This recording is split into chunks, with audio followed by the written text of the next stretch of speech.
الحمد لله رب العالمين والصلاة والسلام على أشرف الأنبياء والمرسلين سيدنا مولانا محمد النبي الأولين والآخرين إمام المتقين قائد البر المحجلين وعلى آله وصحبه ومن تبعهم بإحسان إلى يوم الدين رب اشرح لي صدري ويسر لي أمري واحلل عقدة من لساني يفقهوا قولي سبحانك لا علم لنا إلا ما علمتنا إنك أنت العليم الحكيم اللهم صل على سيدنا محمد معدن الجود والكرم منبع العلم والحلم والحكم وآله وسلم اللهم صل على سيدنا محمد معدن الجود والكرم منبع العلم والحلم والحكم وآله وسلم اللهم صل على سيدنا محمد معدن الجود والكرم منبع العلم والحلم والحكم وآله وسلم وبعد আল্লাহর দরবারে অসংখ্য অগণিত শুকরিয়া জ্ঞাপন করছি আমরা যে মাহে রবিউল আউয়ালের শুভাগমনে মাহে রবিউল আউয়ালের আগমনী রাতে আল্লাহ রাব্বুল আলামিন আমাদেরকে আবারও প্রিয় নবী সাল্লাল্লাহু আলাইহি সাল্লামের শান ও আজমতকে নিয়ে যে কিতাব এখন থেকে প্রায় 900 বছর পূর্বে 950 বছর পূর্বে লেখা হয়েছে আল্লামা কাদি আয়াদ রহমতুল্লাহ আলাইহির লিখিত কিতাব আশ-শিফা ফি তারিফি হুকুকিল মুস্তাফা সাল্লাল্লাহু আলাইহি ওয়াসাল্লাম এই কিতাবের আলোচনায় মুযাকারায় এই মজলিসে আল্লাহ আমাদেরকে উপস্থিত হওয়ার তৌফিক দান করেছেন। আল্লাহ রাব্বুল আলামিনের দরবারে আমরা আরজ করব তিনি যেন আমাদেরকে এই কিতাব শিফার উসিলায় আল্লাহর হাবিব পাক সাল্লাল্লাহু আলাইহি ওয়াসাল্লামের দিদারটুকু দান করেন। প্রিয় নবী সাল্লাল্লাহু আলাইহি ওয়াসাল্লামের কদম মোবারক থেকে ইলমে লাদুন্নির ফায়েজ ও বরকত আল্লাহ যেন আমাদেরকে বেশি বেশি দান করেন, আল্লাহুম্মা আমিন। কিতাবুশ শিফা আমাদের কাছে আসা পর্যন্ত যাদের অবদান রয়েছে, যিনি গ্রন্থকার, যারা শারে, যারা হাসিয়া করেছেন, যারা অনুবাদ করেছেন, যারা কিতাব ছাপিয়েছেন, পৌঁছিয়ে দিয়েছেন, এ পর্যন্ত আমাদের কাছে পৌঁছতে যতজনের হাত খেদমত এই কিতাবের সাথে সম্পৃক্ত রয়েছে, আল্লাহ যেন এর জাযা সকলকে দান করেন, আল্লাহুম্মা আমিন। আর পাশাপাশি এই প্রতিষ্ঠান, এই জায়গা, এত সুন্দর আয়োজন যিনি আমাদের জন্য করে রেখেছেন পিএসপি ফ্যামিলির মাননীয় চেয়ারম্যান আল্লাহ সফি মোহাম্মদ মিজানুর রহমান স্যার, আল্লাহ ওনাকে এবং ওনার ফ্যামিলি পরিবারকেও যেন এর জাযা দান করেন, আল্লাহুম্মা আমিন। আমরা আজকে একটু ভিতর থেকে পড়ব।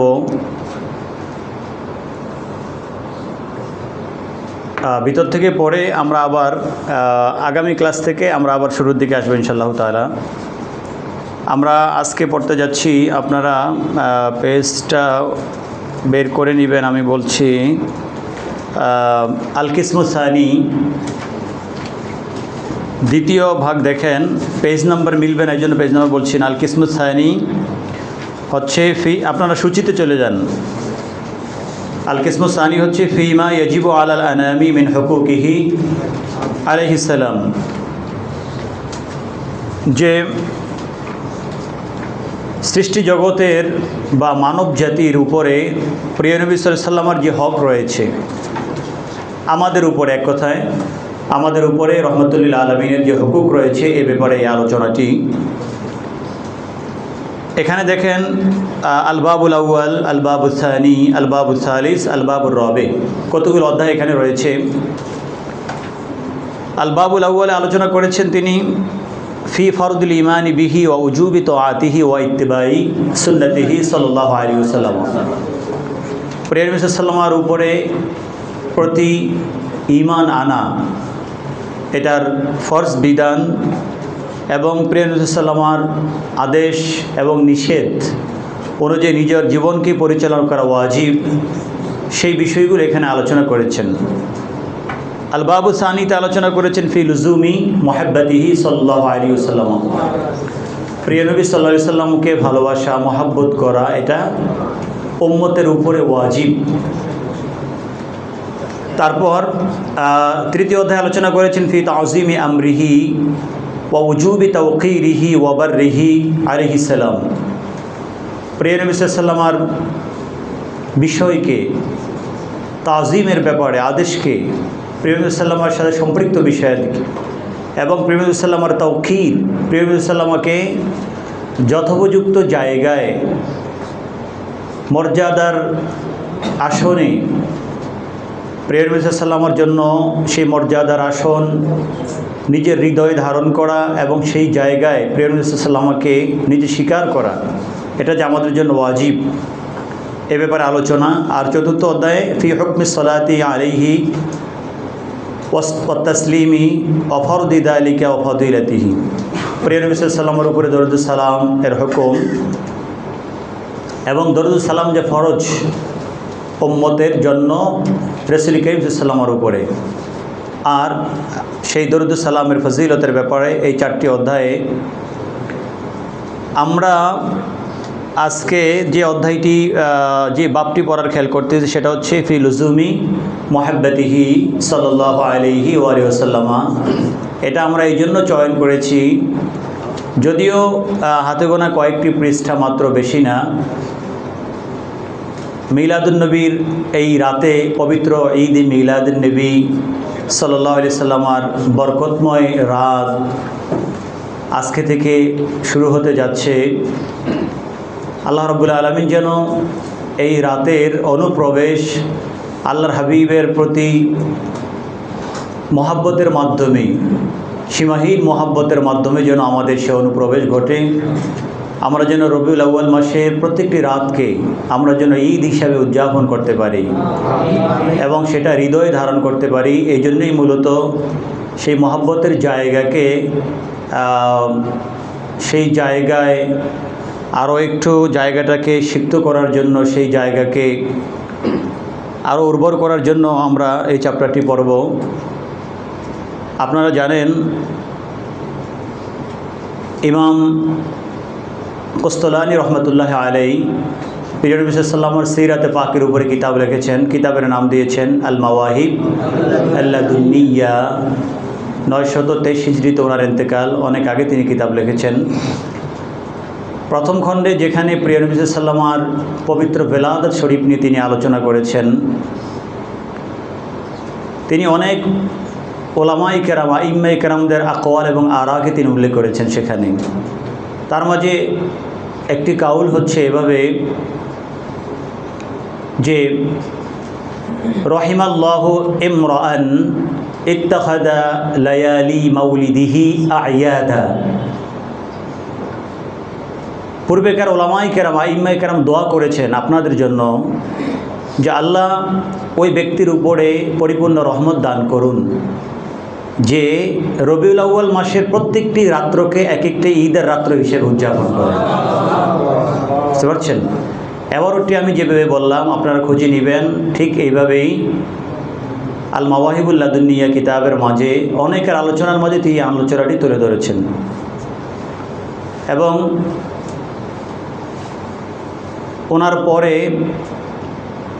ইমাম মোহাম্মদ বিন ইউসুফ আস-সালি আশ-শামি রহমতুল্লাহ আলাইহি, তিনি ওনার বিশ্ববিখ্যাত সিরাতে পাকের কিতাব, 300 কিতাবের সমন্বয়ে তিনি যে কিতাবটি রচনা করেছেন সুবুলুল হুদা ওয়ার রশাদ ফি সিরাতি খায়রুল ইবাদ। এই কিতাবের 13তম বাব, যেটা হচ্ছে ওই খণ্ডের, মানে প্রথম খণ্ডের 13তম বাব, প্রথম খণ্ডের একেবারে শেষের দিকে, প্রথম খণ্ডের একেবারে শেষের দিকে প্রিয় নবী সাল্লাল্লাহু আলাইহি ওয়াসাল্লামের মাউলিদ শরীফের উপরে বিশাল আলোচনা তিনি করেছেন, অনেক লম্বা আলোচনা। আইম্মায়ে কেরামদের দলিল আদিল্লা তিনি উপস্থাপন করেছেন, ওনাদের আরা উপস্থাপন করেছেন। আমাদের মিজানুস সালাম ইনস্টিটিউটের যেই লাইব্রেরি আছে, এই লাইব্রেরির মাঝে আমরা কিছুদিন আগে মিশর থেকে কিতাবটা আনিয়েছি। আমাদের মাওলানা শামসুদ্দিন সেখানে মিশরে আমাদের মোনাজ্জমার প্রতিনিধি ছিল, দায়িত্ব পালন করেছিল। তো ওনার মাধ্যমে আমরা কিতাবটা আনিয়েছি। মিশরের ধর্ম মন্ত্রণালয় থেকে কিতাবটা ছাপিয়েছে এবং দারুল কুতুবের বাইরে থেকে আরম্ভ করে বিভিন্ন জায়গায় এই কিতাবটা সারা পৃথিবীতে অত্যন্ত সমাদৃত কিতাব, মাকবুল একটি কিতাব। দলিল আদিল্লার মাধ্যমে তিনি রাসূল পাকের সিরাত মোবারককে তুলে ধরেছেন এবং আমাদের আপনাদের সব আলোচনাগুলো সেখানে আছে।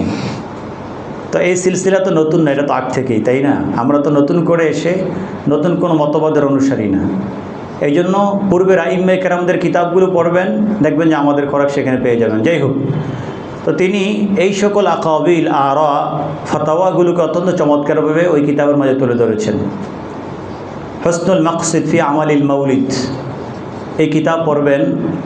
ইমাম জালালউদ্দিন সৈয়দ রহমতুল্লাহ আলাইহি মিলাদ শরীফের উপরে চমৎকার আলোচনা করেছেন। আল্লামা হাফিজ ইরাকি রহমতুল্লাহ আলাইহি আল আব, যিনি হচ্ছেন আব্দুর রহিম আল ইরাকি রহমতুল্লাহ আলাইহি 806 হিজরিতে আল মাউরিদ আল হানি ফিল মাউলিদ আসসানি। আমরা যখন আজহার শরীফে পড়াশোনা করতাম তখন আজহারের মসজিদে, ফি মসজিদুল আজহার, আজহারের মসজিদে ঈদ মিলাদুন নবী সাল্লাল্লাহু আলাইহি ওয়াসাল্লামের সময়ে দিনে অর্থাৎ 12 রবিউল আউয়ালে আজহারের বড় বড় মুহাদ্দিসিনে কেরাম এবং বড় বড় উলামায়ে কেরাম মিলে ওনারা এই কিতাবের খতম করেছেন। প্রত্যেক রবিউল আউয়াল মাসে ওনারা মিলাদ শরীফের কিতাবের খতম করেন, বিভিন্নভাবে উদযাপন হয়। তারপরে আমরা যেভাবে জুলুস করে থাকি, আজহার মিশরের জুলুস তো অনেক বড়, সেটা কল্পনাতীত। তো যাই হোক, হাফিজ ইরাকি রহমতুল্লাহ আলাইহির এই কিতাবটি তখন মজলিসে খতম দেওয়া হয়েছে। মিলাদ শরীফের উপর অত্যন্ত চমৎকার কিতাব। এই কিতাবটিকে যিনি তাহকিক করেছেন শেখ আল ইয়ামুরি মুদ্দাজ্জিলুল আলী, তিনি এখনও হায়াতে আছেন। এই কিতাবের যিনি তাকদিম করেছেন, আজহারের বর্তমান বিশ্বে যাকে মুহয়্যি উলুমি আল হাদিস বলা হয়, অর্থাৎ উলুমুল হাদিসের জ্ঞানকে যিনি জীবিত রেখে মানুষকে উপহার দিয়েছেন, এই লকব ওনাকে দেওয়া হয়। তিনি হচ্ছেন ডক্টর আহমদ মাবিদ। আজহারের মস্ত বড় একজন উলুমুল হাদিস এবং হাদিসের মস্ত বড় একজন শেখ, অনেক বড় শেখ, অনেক বড়। আপনি কল্পনাও করতে পারবেন না এত বড় উলুমুল হাদিসের শেখ এখনও জীবিত আছে। তো হুজুর এই কিতাবের তাকদিম করেছেন। এই কিতাবের যিনি তাহকিক করলেন শেখ ইয়ামুরি, তিনি প্রায় 17 থেকে 18 পেজে 1400 বছরে প্রিয় নবী সাল্লাল্লাহু আলাইহি ওয়াসাল্লাম মিলাদুন নবী সাল্লাল্লাহু আলাইহি ওয়াসাল্লামের উপরে, আল ইহতিফাল বিঈদ মিলাদুন নবী সাল্লাল্লাহু আলাইহি ওয়াসাল্লামের উপরে যে সকল কিতাব লেখা হয়েছে, তার মাঝ থেকে তিনি প্রায় 300 থেকে 350 কিতাবের একটা তালিকা আমাদেরকে দিয়েছেন। এবং এটা শুধু নাম উল্লেখ করা এটা না, 1200 বছর আগে এই কিতাব লেখা, এটা এখন আপনি কোন জায়গায় পাবেন তথ্যসহ দেওয়া আছে, যেটা এখনও ছাপানো হয় নাই, কিন্তু পাবেন কোথায়? যেমন মাখতুতাত আকারে, লিখিত আকারে, হস্তলিপি আকারে এখনও আল আজহারের সেই মাকতাবুল আজহার 14 তলা সেই লাইব্রেরিতে আছে, অথবা দারুল কুতুবুল মিসরিয়ার সেই বড় লাইব্রেরিতে আছে, অথবা মাকতাবাতুল ইস্কান্দারিয়াতে আছে, অথবা ইউকে, ইউএস এবং সেই পশ্চিমা বিশ্বের বিভিন্ন লাইব্রেরিতে, যারা মুসলমানদের সম্পদকে চুরি করে নিয়ে গেছে কিন্তু এটাকে আমানত সাথে রেখে দিয়েছে, ওই সকল লাইব্রেরিগুলোতে আছে বিস্তারিত তথ্যসহ। আবার কিছু কিতাবের রেফারেন্স দিয়েছেন আমার ইন্ডিয়াতে, কিছু কিছু লাইব্রেরিতে এখন হস্তলিপি আকারে আছে। তা আপনারা অবশ্যই এই কিতাবটি পিডিএফ পাওয়া যায়। আজকে এখান থেকে যাওয়ার পরেই এই কিতাবটি আপনারা পিডিএফ ডাউনলোড করবেন, অথবা মাওলানা ফরহাদ বা আপনারা যারা আছেন, তৌফিক এলাহি বা আপনারা যারা আছেন, এই কিতাবকে ডাউনলোড করে গ্রুপে দিয়ে দেবেন। এবং প্রথম পেজগুলো এগুলো আপনারা অবশ্যই দেখবেন। এই কিতাবগুলো আপনারা সংগ্রহ করার চেষ্টা করবেন, অথবা এই কিতাবগুলো পিডিএফ যা যা পান দেখার চেষ্টা করবেন, অন্তত পড়ার চেষ্টা করবেন। আমাদের ওলামায়ে কেরাম প্রত্যেকটি বিষয়ে আলোচনা করেছেন। তার মাঝে আমাদের ওলামায়ে কেরাম প্রিয় নবী সাল্লাল্লাহু আলাইহি ওয়াসাল্লাম ঈদ মিলাদুন নবী সাল্লাল্লাহু আলাইহি ওয়াসাল্লামের ব্যাপারে আলোচনা করেছেন। আপনি পৃথিবীতে এমন কোনো মুহাক্কিক আলেম পাবেন না যারা মস্ত বড় পর্যায়ের আলেম হয়েছেন, তারা আল্লাহর হাবিবের মিলাদ শরীফের ব্যাপারে কলম ধরেন নাই। আপনি খুঁজতে থাকেন, আমি বললাম আপনি খুঁজতে থাকেন, দেখবেন পাবেন না। ইমাম জালালউদ্দিন সৈয়দ রহমতুল্লাহ আলাইকে দেখেন, তিনি লিখেছেন। ইমাম মোল্লা আলী কারি হানাফিকে দেখেন, তিনি লিখেছেন। ইমাম হাফিজ ইরাকি রহমতুল্লাহ আলাইকে দেখেন, বাবা, এবং ইমাম আবু জুরা ইরাকি ছেলে, দুজনে লিখেছেন। আপনি ইমাম শামসুদ্দিন সাখাবি রহমতুল্লাহ আলাইর দিকে যান, তিনি লিখেছেন। ইমাম হাফেজ ইবনে হাজার আসকালানি রহমতুল্লাহ আলাইর দিকে যান, মিলাদ শরীফের উপরে ওনারা কিতাব লিখেছেন। ইমাম হাফেজ ইরাকি রহমতুল্লাহ আলাইর উস্তাদ ইমাম হাফেজ ইবনু নাসিরউদ্দিন আদ-দিমাশকি রহমতুল্লাহ আলাই, যিনি 7 খণ্ডে মিলাদ শরীফের উপরে কিতাব লিখেছেন। কিতাবের নাম দিয়েছেন জামিউল আসার ফি মাউলিদি আন নবী আল মুখতার। 7 খণ্ডে কিতাবটি তৎকালীন সময় তিনি লিখেছেন। 742 হিজরিতে ওনার ইন্তেকাল, অনেক আগের তিনি ইমাম ছিলেন। তো তারপরে এটা ছাড়াও তিনি আল মাউরিদুস সাদি, আরও মিলাদ শরীফের উপরে তিনি একে 3টা কিতাব লিখেছেন। এভাবে আমাদের ওলামায়ে কেরামদের, বড় বড় ওলামায়ে কেরামদের আপনি লিস্টি করেন, দেখবেন যে ওলামায়ে কেরামরা মিলাদ শরীফের উপরে কিতাব লিখেছেন। এই জন্য লিখেছেন কারণ বেলাদাত শরীফের মাধ্যমেই আমরা যিনি মাউলুদ ওনাকে চিনেছি, মিলাদ শরীফের মাধ্যমেই আমরা যার মিলাদ তাকে চিনেছি। সুতরাং আপনি মিলাদ শরীফকে বাদ দিলে ওই সময়ের যে এরহাসাতগুলো রয়েছে, যা যা কিছু রয়েছে, এগুলোকে বাদ দিলে আপনি কখনো আল্লাহর হাবিবের শান ও আজমত আপনি বুঝবেন না। বুঝতে হলে আপনাকে শুরু থেকে বুঝতে হবে। প্রিয় নবী সাল্লাল্লাহু আলাইহি ওয়াসাল্লামের বেদায়া, প্রিয় নবী সাল্লাল্লাহু আলাইহি ওয়াসাল্লামের বেদায়া তো আপনি খুঁজে পাবো না। প্রিয় নবী সাল্লাল্লাহু আলাইহি ওয়াসাল্লামের দুনিয়াতে আগমন হয়েছে, প্রিয় নবী সাল্লাল্লাহু আলাইহি ওয়াসাল্লামের শুরু বেদায়া এটা আল্লাহই ভালো জানেন। এটা আল্লাহ ছাড়া আর কেউ জানেন, আল্লাহ রসুল ছাড়া।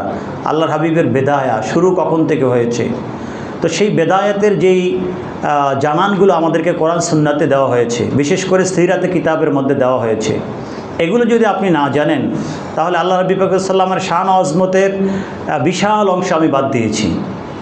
যিনি দুনিয়াতে আগমন করার আগেই ওনার ব্যাপারে মাহফিল হচ্ছে, যিনি দুনিয়াতে আগমন করার আগে ওনার আয়োজন হচ্ছে, যিনি দুনিয়াতে আগমন করার আগে ওনার ব্যাপারে সব আম্বিয়ারা তাদের উম্মতদেরকে সংবাদ দিচ্ছে, ওনার ব্যাপারে আসমানি কিতাবগুলো তো আগেই ওনার ব্যাপারে বলা হচ্ছে, সব উম্মতরা বলছেন, সব জায়গায় বলছেন, খ্রিস্টানদের কানিসাত, মুসলমানদের মসজিদ, বিভিন্ন জায়গায় ওনার সেই আলোচনা হচ্ছে সব কিছুর মধ্যে।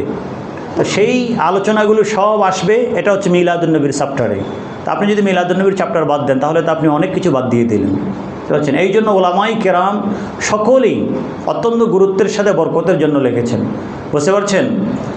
ইমাম মোল্লা আলী কারি হানাফি তিনি যখন মাউরিদুর রাবি লিখলেন, মাউরিদুর রাবি ফিল মাউলিদ আন নববী, কিতাবের ভূমিকাটা পড়বেন, তিনি এই কিতাবটা কেন লিখতে যাচ্ছেন। এবং আরও অনেক ওলামায়ে কেরামরা ওনাদের কিতাবের ভূমিকায় লিখেছেন যে এক এলাকায় কাহাত দেখা দিয়েছে, দুর্ভিক্ষ বা আপনার মহামারী দেখা দিয়েছে, এই মহামারী থেকে বাঁচার জন্য শেফায়ের নিয়তে আল্লাহর হাবিবের মিলাদ শরীফের উপর ওনার কিতাব লিখেছেন। যাই হোক, দালাইলের অভাব নেই, আপনারা এগুলো পড়বেন। এই মাসটা এটা পড়ার জন্য আল্লাহর হাবিবের, বিশেষ করে মিলাদ মোবারকা, এটা 1 রাত্র 2 রাত্র 1 ঘন্টা 2 ঘন্টার আলোচনা না, আপনি পুরা মাসব্যাপী হলেও আপনি শেষ করতে পারবেন না। অন্তত এই মাসে এই আলোচনাগুলো বেশি পড়বেন এবং মানুষকে জানান দিবেন। আল্লাহ যেন আমাদেরকে তৌফিক দান করেন, আল্লাহুম্মা আমিন।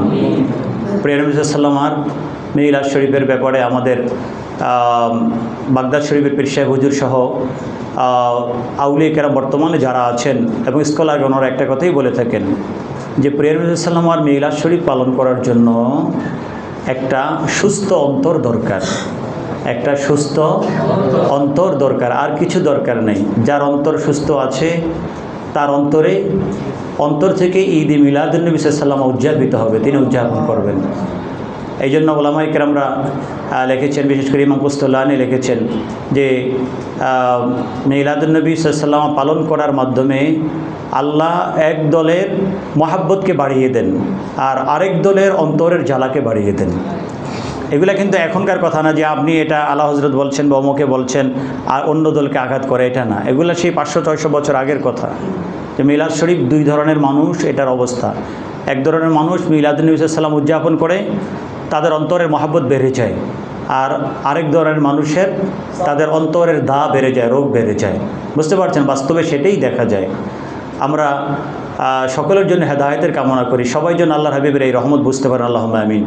তো যাই হোক, আমরা এই জন্যই এই আল বাবুস সানি পড়তে যাচ্ছি, আল বাবুস সানি ফি লুজুমি মুহাব্বতিহি সাল্লাল্লাহু আলাইহি ওয়া সাল্লাম।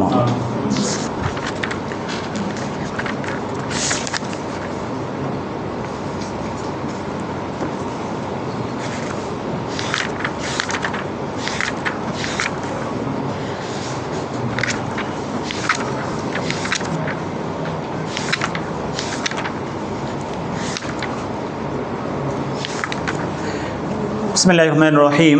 আল বাবুস সানি ফি লুজুমি মুহাব্বতিহি সাল্লাল্লাহু আলাইহি ওয়া সাল্লাম। এই অধ্যায়ে আলোচিত হবেই প্রিয় নবী সাল্লাল্লাহু আলাইহি সাল্লামকে মহাব্বত করা লাজিম, আবশ্যক, এই বিষয়টি তুলে ধরা হবে এই অধ্যায়ে। قال الله تبارك وتعالى أعوذ بالله من الشيطان الرجيم بسم الله الرحمن الرحيم قل إن كان آباؤكم وأبناؤكم وإخوانكم وأزواجكم وعشيرتكم وأموال اقترفتموها তারপরে ومساكن ترضونها أحب إليكم من الله ورسوله وجهاد في حتى يأتي الله بأمره إلى آخره। এই আয়াতের মাঝে আল্লাহ 8টা বিষয়ের কথা উল্লেখ করেছেন, 8টা শ্রেণীর কথা উল্লেখ করেছেন। যে কুল ইন কানা আবাউকুম, যে যদি তোমাদের বাবাগণ, বাপ দাদা যারা রয়েছেন, ও আবনাউকুম তোমাদের সন্তানগণ, অর্থাৎ উসুল এবং ফরু। উসুল হচ্ছে তোমাদের আবা আর ফরু হচ্ছে তোমাদের আবনা। আবা আবনা দিয়ে উসুল এবং ফরু নিয়ে এসেছেন। ওয়া ইখওয়ানুকুম, এবং তোমাদের ভাই, সেটা আপনার শাকিক হোক মানে আপন ভাই, অথবা আখলি উব আব আখলি বৈমাত্রীয় বৈপিত্রীয় যারাই হোক, বিভিন্ন ধরনের, সকলের কথা উদ্দেশ্য। ওয়া ইখওয়ানুকুম ওয়া আজওয়াজুকুম, স্বামী স্ত্রী। ও আশিরতুকুম, তোমাদের পরিবার পরিজন। ও আমওয়ালুন ইকতারাফতুমুহা, এবং তোমাদের ধন সম্পদ, যেই ধন সম্পদ তোমরা অর্জন করে থাকো। তারপর হচ্ছে ওয়া তিজারাতুন তাখশাউনা কাসাদাহা, এবং ব্যবসা বাণিজ্য যেটা নষ্ট হয়ে যাওয়ার তোমরা ভয় পাচ্ছ, অত্যন্ত আদরে যেটাকে তোমরা আগলে রেখেছো। তারপরে অমাসাকিনু তারদাউনাহা, এবং তোমাদের বাসস্থান, যে বাসস্থানগুলোকে তোমরা অনেক বেশি ভালোবেসে থাকো। কয়টা হলো? 8টা। এগুলো যদি তোমাদের কাছে আল্লাহ এবং আল্লাহ রসুল থেকে প্রিয় হয়ে থাকে, আল্লাহ এবং আল্লাহ রসুল থেকে প্রিয় হয়ে থাকে, এবং আল্লাহ আল্লাহ রসুলের পথে দ্বীনকে এলা করার জন্য সেই পথে খেদমত করা, জেহাদ বিল মানা সহি, বিশুদ্ধ অর্থে জেহাদ যেটা বোঝানো হয়, ওটা থেকে যদি প্রিয় হয়ে থাকে, ফাতারাব্বাসু হাত্তা ইয়াতি আল্লাহু বিআমরি, তাহলে তোমরা অপেক্ষা করো যতক্ষণ পর্যন্ত আল্লাহ তার আদেশকে নিয়ে না আসেন, অর্থাৎ আল্লাহর আযাব আসা পর্যন্ত তোমরা অপেক্ষা করো। এই আয়াত আপনারা একটু চিন্তা করে দেখেন, সূরাতুত তাওবার 24 নম্বর আয়াতে আল্লাহ এই শ্রেণীগুলোর মাধ্যমে পৃথিবীর সব কিছু নিয়ে আসছেন। আমাকে নিয়ে আসলেন, আপনাকে নিয়ে আসলেন, আত্মীয় স্বজন নিয়ে আসলেন, ধন সম্পদ নিয়ে আসলেন। একটা ব্যক্তির প্রিয় যা যা হতে পারে, মানুষ একটা ব্যক্তিকে ভালোবাসবে, তার পিতামাতাকে ভালোবাসবে, সন্তান সন্ততিকে ভালোবাসবে, মানব জাতির মানুষের বাহিরে সে তার ধন সম্পদকে ভালোবাসবে, সে তার ব্যবসা বাণিজ্যকে ভালোবাসবে, তারপরে সে তার বাড়ি ঘর অট্টালিকা অনেক কষ্ট করে বানিয়েছে, এগুলোকে সে ভালোবাসবে। এগুলোই তো স্বাভাবিকভাবে মানুষের ভালোবাসার বিষয়। তো আল্লাহ বলেছেন, আল্লাহ রসুলের উপরে যদি এগুলার ভালোবাসা হয়, এবং জেহাদের উপরে, আল্লাহ রসুলের ভালোবাসার উপরে যদি এগুলার ভালোবাসা হয়, তাহলে যেন সে আল্লাহর আযাবের অপেক্ষা করে। এরপর আয়াতের শেষে কি বলেছেন? আল্লাহু লা ইয়াহদিল ফাসিকিন, আল্লাহ ফাসিকদেরকে হেদায়েত দান করেন না। তার মানে কি? যারা আল্লাহ রসুলের ভালোবাসার উপরে এই বিষয়গুলোকে প্রাধান্য দিবেন, তারা ফাসিক, আর এই ফাসিকদেরকে আল্লাহ হেদায়েত দান করেন না, কারণ আল্লাহ রসুলের ভালোবাসার উপরে তারা অন্য কিছুকে প্রাধান্য দিয়েছেন। এই আয়াত থেকে স্পষ্ট প্রমাণিত হয় যে প্রিয় নবী সাল্লাল্লাহু আলাইহি ওয়াসাল্লামের ভালোবাসার গুরুত্ব কত বেশি, আল্লাহর হাবিব পাক সাল্লাল্লাহু আলাইহি ওয়াসাল্লামের ভালোবাসা কোন জায়গায়। এখন কেউ যদি বলে প্রিয় নবী সাল্লাল্লাহু আলাইহি ওয়াসাল্লামকে ভালোবাসতে হবে এবং ভালো না বাসলে গোমরাহি হবে, জাহান্নামে যাবে, এটা কোরআনে কারিমে নাই, তাহলে এই ধরনের কথা বলার কোনো সুযোগ আছে? বলারও সুযোগ নেই, শোনারও সুযোগ নেই। কারণ আযাবের ঘোষণা এই আয়াতের মধ্যে দিয়েছে, হাত্তা ইয়াতি আল্লাহু বিআমরিহি, অর্থাৎ জাহান্নাম। তারপরে লা ইয়াহদি আল কওম আল ফাসিকিন, সেখানে আল্লাহ তাদেরকে ফাসিক বলেছেন এবং তাদেরকে হেদায়েত দিবেন না। তার মানে কত গোমরাহ হয়ে গেছেন, কত খারাপ হয়ে গেছেন। আল্লাহ রসুলের মহব্বতকে আল্লাহ এবং তার রসুলের মহব্বতকে এত বড় করে এখানে তুলে ধরেছেন। সুতরাং প্রিয় নবী সাল্লাল্লাহু আলাইহি ওয়াসাল্লামের প্রতি ভালোবাসা, সীমাহীন ভালোবাসা, সব কিছুর চেয়ে বেশি ভালোবাসা, এটা কোরআনে কারীমের মাধ্যমে আল্লাহ প্রমাণ করে দিয়েছেন। ফাকাফা বিহাদা হাদ্দান ওয়া তানবিহান ودلالة وحجة على إلزام محبته ووجوب فرضها وعظم خطرها واستحقاقه لها عليه السلام صلى الله تعالى عليه وآله وسلم. এই আয়াত যথেষ্ট, এই আয়াত যথেষ্ট হাদ্দান ওয়া তানবিহান ওয়া দালালাতান। হাদ্দান মানে তারগীবান, উৎসাহ প্রদান করার জন্য, প্রিয় নবী সাল্লাল্লাহু আলাইহি ওয়াসাল্লামের ভালোবাসার ব্যাপারে উৎসাহ প্রদান করা। ওয়া তানবিহান সতর্ক করা, অবহিত করা, জানিয়ে দেওয়া, গুরুত্ব দেওয়া। ওয়া দালালাতান স্পষ্ট প্রমাণ বহন করা। ওয়া হুজ্জাতান স্পষ্ট দলিল এবং বুরহান নিয়ে আসা। কিসের উপরে? আলা ইলজামি মুহাব্বতি সাল্লাল্লাহু আলাইহি ওয়াসাল্লাম, শুধু ভালোবাসা না, বরং আল্লাহর হাবিব সাল্লাল্লাহু ভালোবাসা যে ওয়াজিব। আলা ইলজামি মুহাব্বতিহি সাল্লাল্লাহু আলাইহি ওয়াসাল্লাম ওয়া উজুবি ফরদিহা, এবং সেটার ফরদিয়তটা উজুবিয়তের পর্যায়ে। ফরদিয়ত উজুবিয়তের পর্যায়ে মানে কি? অর্থাৎ এটার ফরজিয়তের যে কত গুরুত্বপূর্ণ ফরজিয়ত এটা। আল্লাহর ফরজ তো এমনিই ফরজ, তাই না? যেটা ফরজ সেটা তো এমনিই ফরজ, এটা গুরুত্বের জায়গায় আছে, কিন্তু সেটাকে বোঝানোর জন্য আবার উজুব শব্দ ব্যবহার করা হচ্ছে। অর্থাৎ এটার ফরজিয়তের মাকাম যে কত উঁচুতে সেটা বোঝানোর জন্য এই আয়াতই যথেষ্ট, যে আল্লাহর হাবিবের ভালোবাসা প্রত্যেকটা উম্মতের জন্য এই জায়গায় রয়েছে। ওয়া ইযামি খতারিহা, আর যদি ভালোবাসা ছাড়া ভিন্নটা হয় তাহলে এটার জন্য যে কত বড় ভয় রয়েছে। খাতারুন মানে ভয়, খাতারুন মানে হুঁশিয়ারি, বিপজ্জনক। আপনার আরব দেশে গেলে দেখবেন এটা মাউদি খাতর, অর্থাৎ এটা ভয়ানক জায়গা, এভাবে লেখা আছে রেড জোন। ওয়াইস্তিহকাকিহি লাহা আলাইহিস সালাম, এবং প্রিয় নবী সাল্লাল্লাহু আলাইহি সাল্লাম যে উম্মতের এই সালাতু সালামের জন্য কতটুকু হকদার, মহাব্বতের জন্য আফওয়ান, এই মহাব্বতের কতটুকু হকদার, এই আয়াতই সেটার প্রমাণ করে। ঈদ কাররা তাআলা মান কানা মালুহু ওয়া আহলুহু ওয়া ওয়ালাদুহু আহাব্বা ইলাইহি মিনাল্লাহি ওয়া রাসূলিহি ওয়া ওয়া'আদাহুম বিকাউলিহি ফাতারাব্বাসু হাত্তা ইয়াতি আল্লাহু বিআমরিহি, যে আল্লাহ রাব্বুল আলামিন এখানে কাররা মান কানা মালুহু ওয়া আহলুহু ওয়া ওয়ালাদুহু, কয় শ্রেণী? তিনটা বিশেষ করে, যার মাল, যার আহাল, যার ওয়ালাদ, এরা আল্লাহ রসুল থেকে বেশি মহাব্বতের হবে। আল্লাহ তাদের কর্ণকুহরে, কারা শব্দের অর্থ হচ্ছে আপনার এইভাবে আঘাত করা, তাদেরকে জানিয়ে দেওয়া, তাদের কর্ণকুহরে আঘাত করে জানিয়ে দিয়েছেন, অর্থাৎ তাদেরকে কঠিনভাবে এটার ব্যাপারে সতর্ক করেছেন, জানিয়ে দিয়েছেন। ওয়া'আদাহুম, এবং তাদেরকে হুঁশিয়ারি দিয়েছেন, ভৎসনা দিয়েছেন। কোন ব্যাপারে? ফাতারাব্বাসু হাত্তা ইয়াতি আল্লাহু বিআমরিহি, তো অপেক্ষায় থাকো, আমার রসুলকে ভালোবাসো না, এবং সেই ভালোবাসা সবচেয়ে বেশি হয় না, অপেক্ষায় থাকো। কিসের অপেক্ষা? হাত্তা ইয়াতি আল্লাহু বিআমরিহি, আল্লাহ আযাব নিয়ে আসবেন। সুতরাং আল্লাহর হাবিবকে সবচেয়ে বেশি ভালো না বাসার শাস্তি হচ্ছে তার উপরে আল্লাহর আযাব চলে আসবে, বুঝতে পারছেন? আর সবচেয়ে বেশি ভালোবাসা তো দূরের কথা, সেখানে যদি আল্লাহর হাবিবের সাথে নিয়মিত গোস্তাকি হয়, বলে আউযুবিল্লাহ, শান ও আসবতকে নিয়ে অবহেলা করা হয়, তাহলে তার আযাব যে কোন পর্যায়ে, এই আয়াত সেটা প্রমাণ করে, তাই না? এখানে হচ্ছে আল্লাহর হাবিব পাক সাল্লাল্লাহু আলাইহি ওয়াসাল্লামের ভালোবাসা সবচেয়ে বেশি না হওয়া, আর আরেকটা হচ্ছে ভালোবাসা তো দূরের কথা, আল্লাহ নবী সাল্লাল্লাহু আলাইহি ওয়াসাল্লামকে তাওহীন করা, ইহানত করা, নবী সাল্লাল্লাহু আলাইহি ওয়াসাল্লামের শানে গোস্তাকি করা এবং নাকস খোঁজা। আল্লাহ হাবিবের নাকস কিয়ামত পর্যন্ত সবাই খুঁজলেও কি পাবে? কোথাও কি পাওয়া যাবে? পাওয়া যাবে না। কিন্তু কিতাবের পাতায় খোঁজা, তিনি তো এটা বলতে, এই সমাধানটা তখন দিতে পারেন নাই, তার মানে তিনি গায়েব জানেন না, বুঝতে পারছেন? অথচ এটা তাকে গোমরাহি করার জন্য দলিল, এটার ভিতরে রহমত নিহিত রয়েছে যারা দলিল খোঁজেন, আর এটা হচ্ছে তাকে গোমরাহি করার জন্য যথেষ্ট। প্রিয় নবী সাল্লাল্লাহু আলাইহি ওয়াসাল্লাম উহুদের ময়দানে দাঁত মোবারক থেকে রক্ত মোবারক বের হয়েছে, সুতরাং তিনি আমাদের মতো দোষে গুণে মানুষ, নাউযুবিল্লাহ।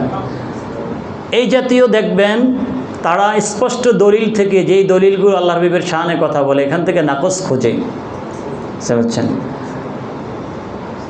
আমি প্রায় জায়গায় একটা কথা বলে থাকি যে সৈয়দ আহমদ কাজিমি হুজুর রহমতুল্লাহ আলাই তিনি যখন এই দেশে আসছিলেন তৎকালীন সময়ে ওনার সাহেবজাদারা তো এখন আসছেন সিফাতুল্লাহ দরবার শরীফের ইয়েতে, আমাদের এবার যখন আসছিলেন সুফি সাহেব ওনাকে অনেক বরণ করে নিয়েছেন, ওনাকে নিয়ে বিভিন্ন মাহফিল করেছেন, সিফাতুল্লিতে মাহফিল হয়েছে। তো যাই হোক, তিনি যখন বাংলাদেশে একটা সময় বাংলাদেশে ওনার আগমন, যে কোনো বিষয়ে বহস মুবাহাসার বিষয়ে আলোচনা, বহস মুবাহাসা হবে। তো বহস মুবাহাসা তো দূরের কথা, যাদের সাথে বহস মুবাহাসার প্রসঙ্গ ছিল তারা তো আসে নাই, যেটা তাদের চিরস্থায়ী অভ্যাস। তো ওনার একটা বক্তব্য এটা অনেক ভালো। এমনি তো ওনারা আল্লাহ আওলাদের রসুল, এমনি তো ওনারা কত বড় মাহফের গাজালিয়ে জামান, কত বড় দরজার স্কলার ছিলেন, আলেম ছিলেন, যারা ওনাদের জীবনী পড়েছেন তারা জানেন।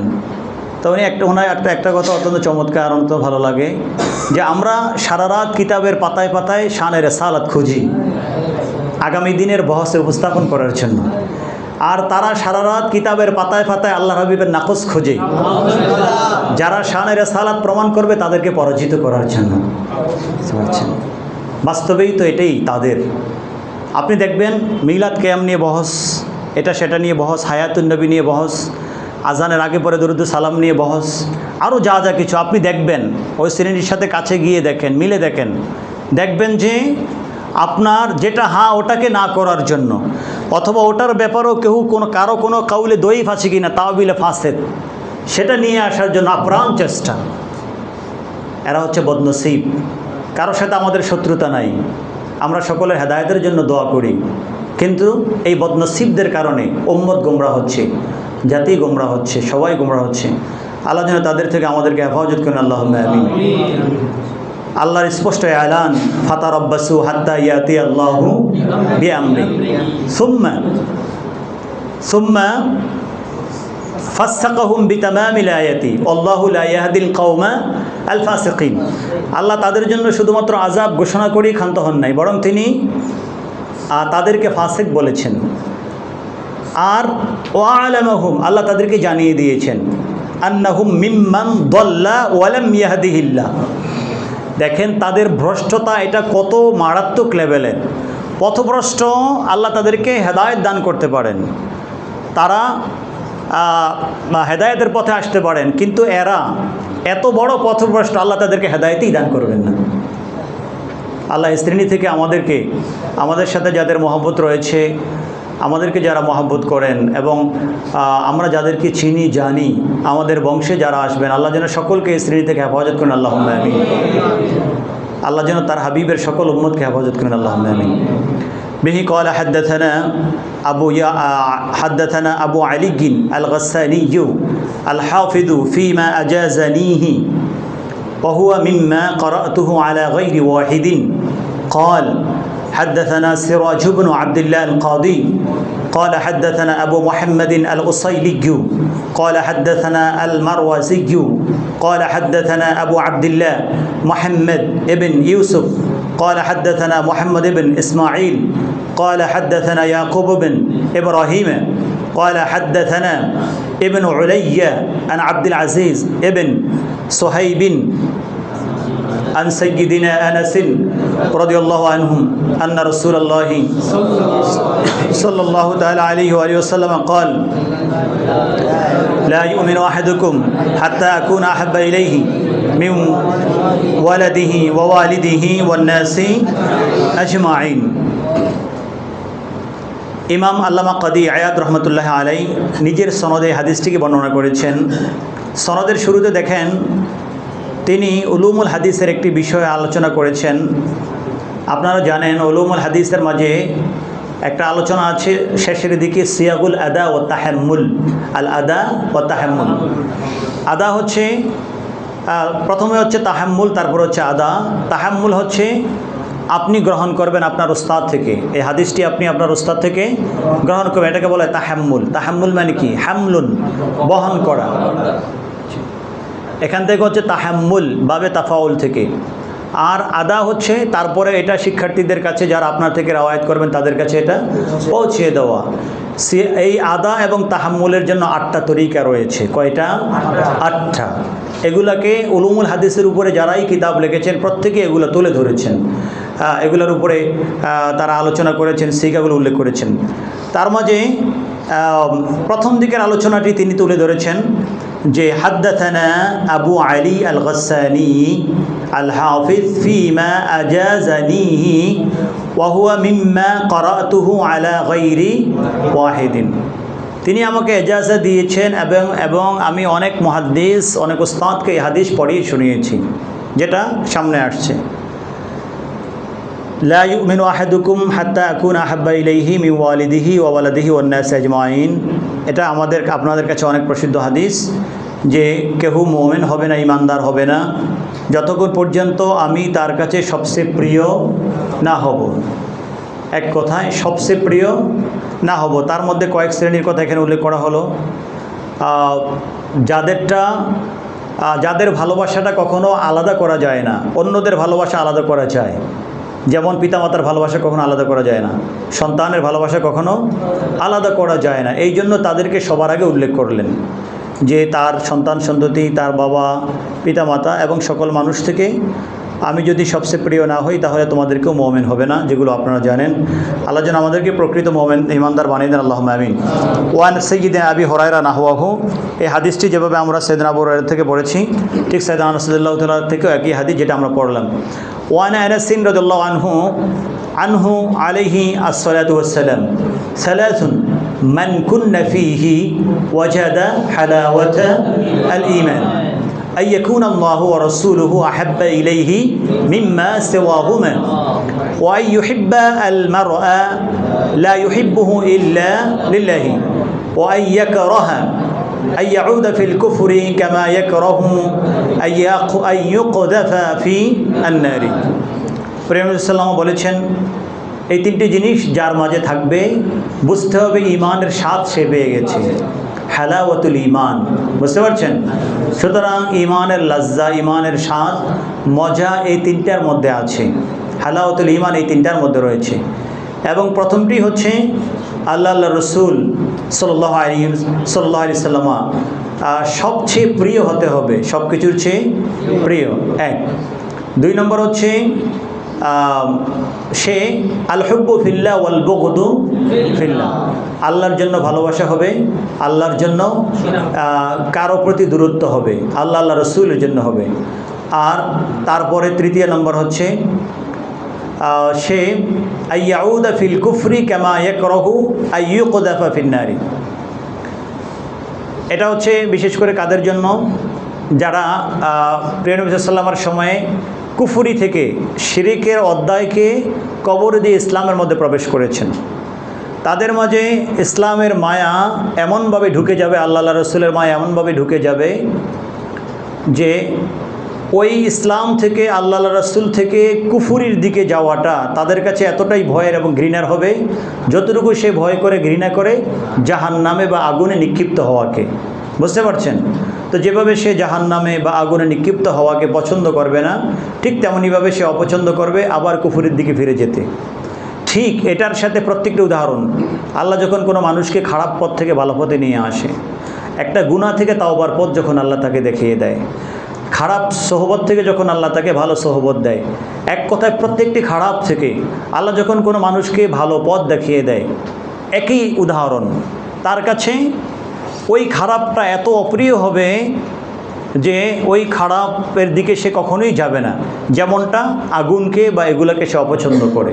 সবটার ক্ষেত্রেই আল্লাহ যেন আমাদেরকে হালাওয়াতুল ঈমান দান করেন, আল্লাহুম্মা আমিন। তো এখানেও দেখেন প্রিয় নবী সাল্লাল্লাহু আলাইহি ওয়াসাল্লামের মহব্বতের বিষয়টাকে প্রিয় নবী সাল্লাল্লাহু আলাইহি ওয়াসাল্লাম নিজেই তুলে ধরেছেন। সাইয়্যিদুনা ওমর রাদিয়াল্লাহু তাআলা থেকে হাদিস, আন্নাহু ক্বাল লিনবী সাল্লাল্লাহু আলাইহি ওয়াসাল্লাম লা আনতা আহাব্বু ইলাইয়া মিন কুল্লি শাইইন ইল্লা নাফসি আল্লাতী বাইনা জামবাইয়া। প্রিয় নবী সাল্লাল্লাহু আলাইহি ওয়াসাল্লাম, সাইয়্যিদুনা ওমর রাদিয়াল্লাহু তাআলা, বুখারী শরীফের হাদিস, ওমর রাদিয়াল্লাহু তাআলার হাত ধরে তিনি হাঁটছেন। আল্লাহ নবী সাল্লাল্লাহু আলাইহি ওয়াসাল্লাম মাঝে মধ্যে সাহাবায়ে কেরামদের হাত ধরে হাঁটতেন, আবার কাঁধে হাত দিতেন, আবার বুকের উপরে হাত দিতেন।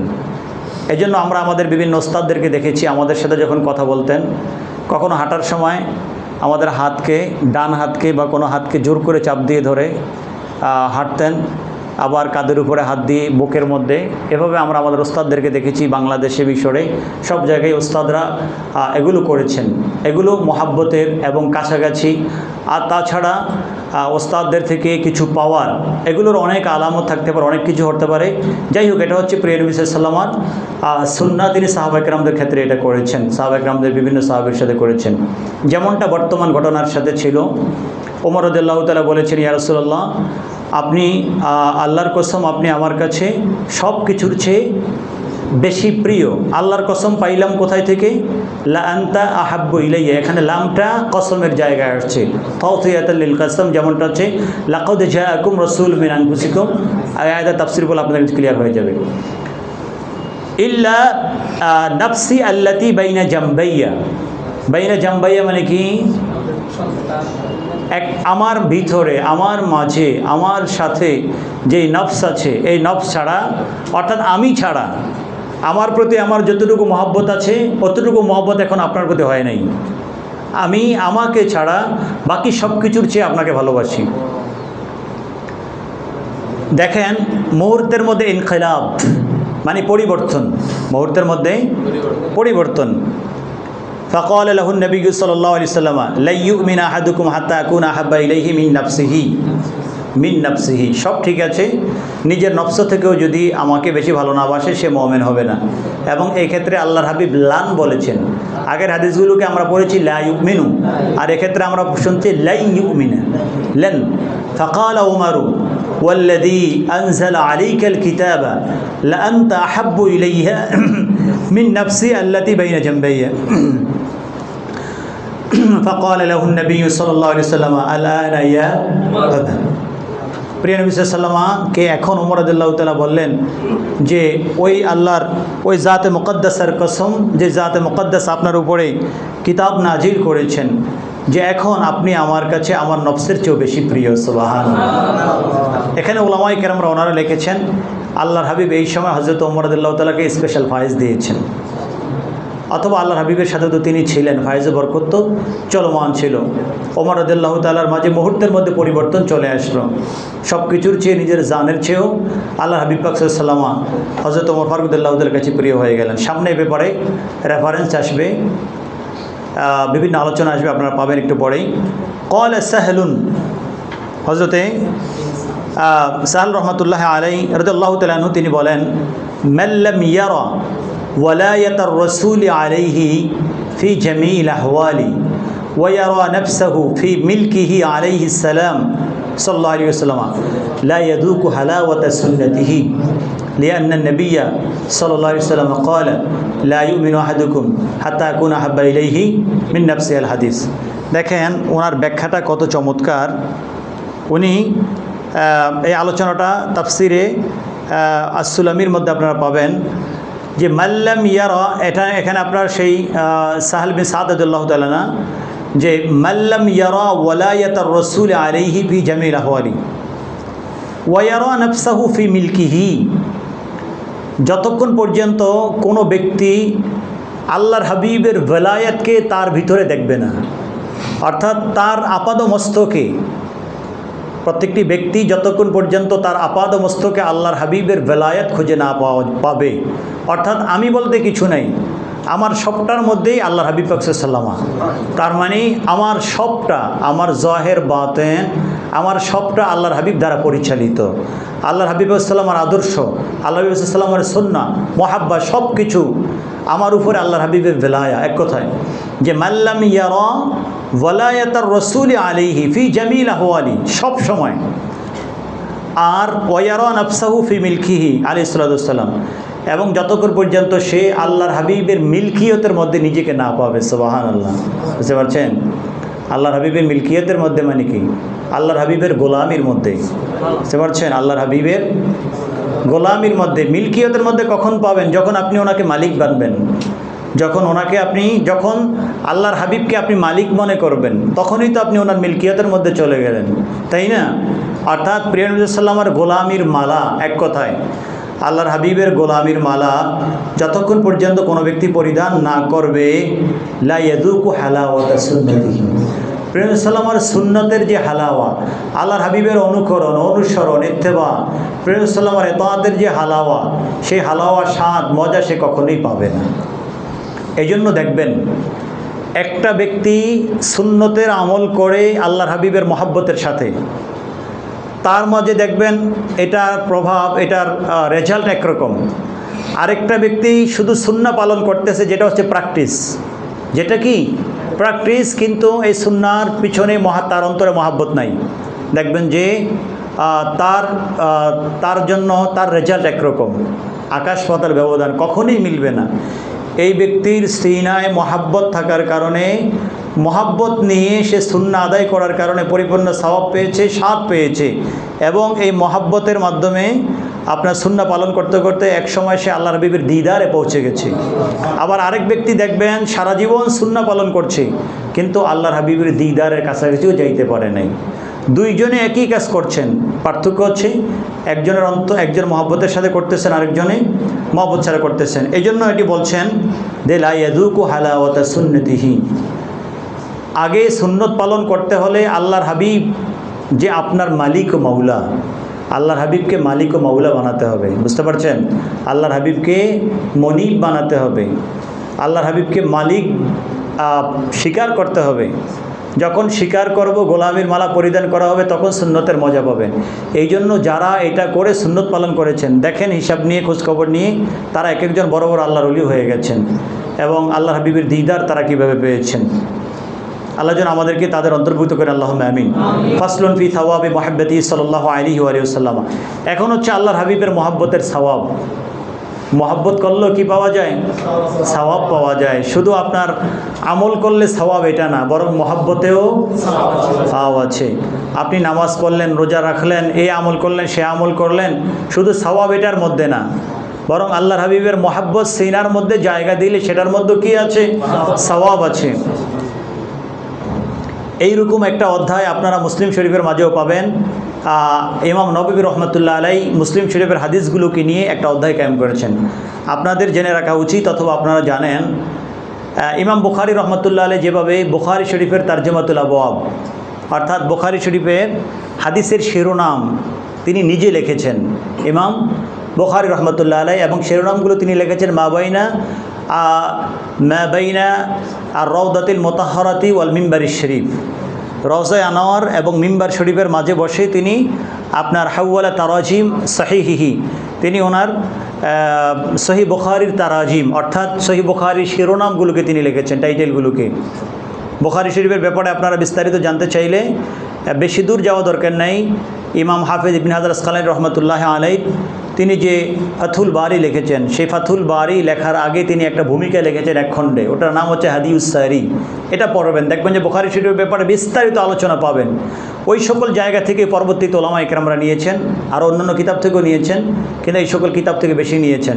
এগুলো বিশুদ্ধ। ইমাম বদরুদ্দিন আইনি হানাফি রহমতুল্লাহ আলাইহি থেকে আরম্ভ করে যারা সরা করেছেন সকলেই, তো ওনারা ইমাম বুখারী রহমতুল্লাহ আলাইহি বুখারী শরীফ লেখার সাথে আল্লাহর হাবিবের সাথে যে সম্পর্ক ছিল এগুলো তুলে ধরেছেন। তো যাই হোক, বুখারী রহমতুল্লাহ আলাইহি যেভাবে তরজমাতুল বাব প্রত্যেকটা হাদিসের শিরোনাম দিয়েছেন, ইমাম মুসলিম রহমতুল্লাহ আলাইহি কিন্তু শিরোনাম দেন নাই, তিনি মুসলিম শরীফ লিখেছেন। মুসলিম শরীফ লেখার কয়েকশো বছর পরে ইমাম নববী রহমতুল্লাহ আলাইহি তিনি তরজমাতুল বাব লিখেছেন, বুঝতে পারছেন? তাহলে মুসলিম শরীফের যে শিরোনামগুলো এগুলো রচনা করেছেন ইমাম ইমাম নববী রহমতুল্লাহ আলাইহি কয়েকশো বছর পরে। ইমাম মুসলিম কেন লেখেন নাই?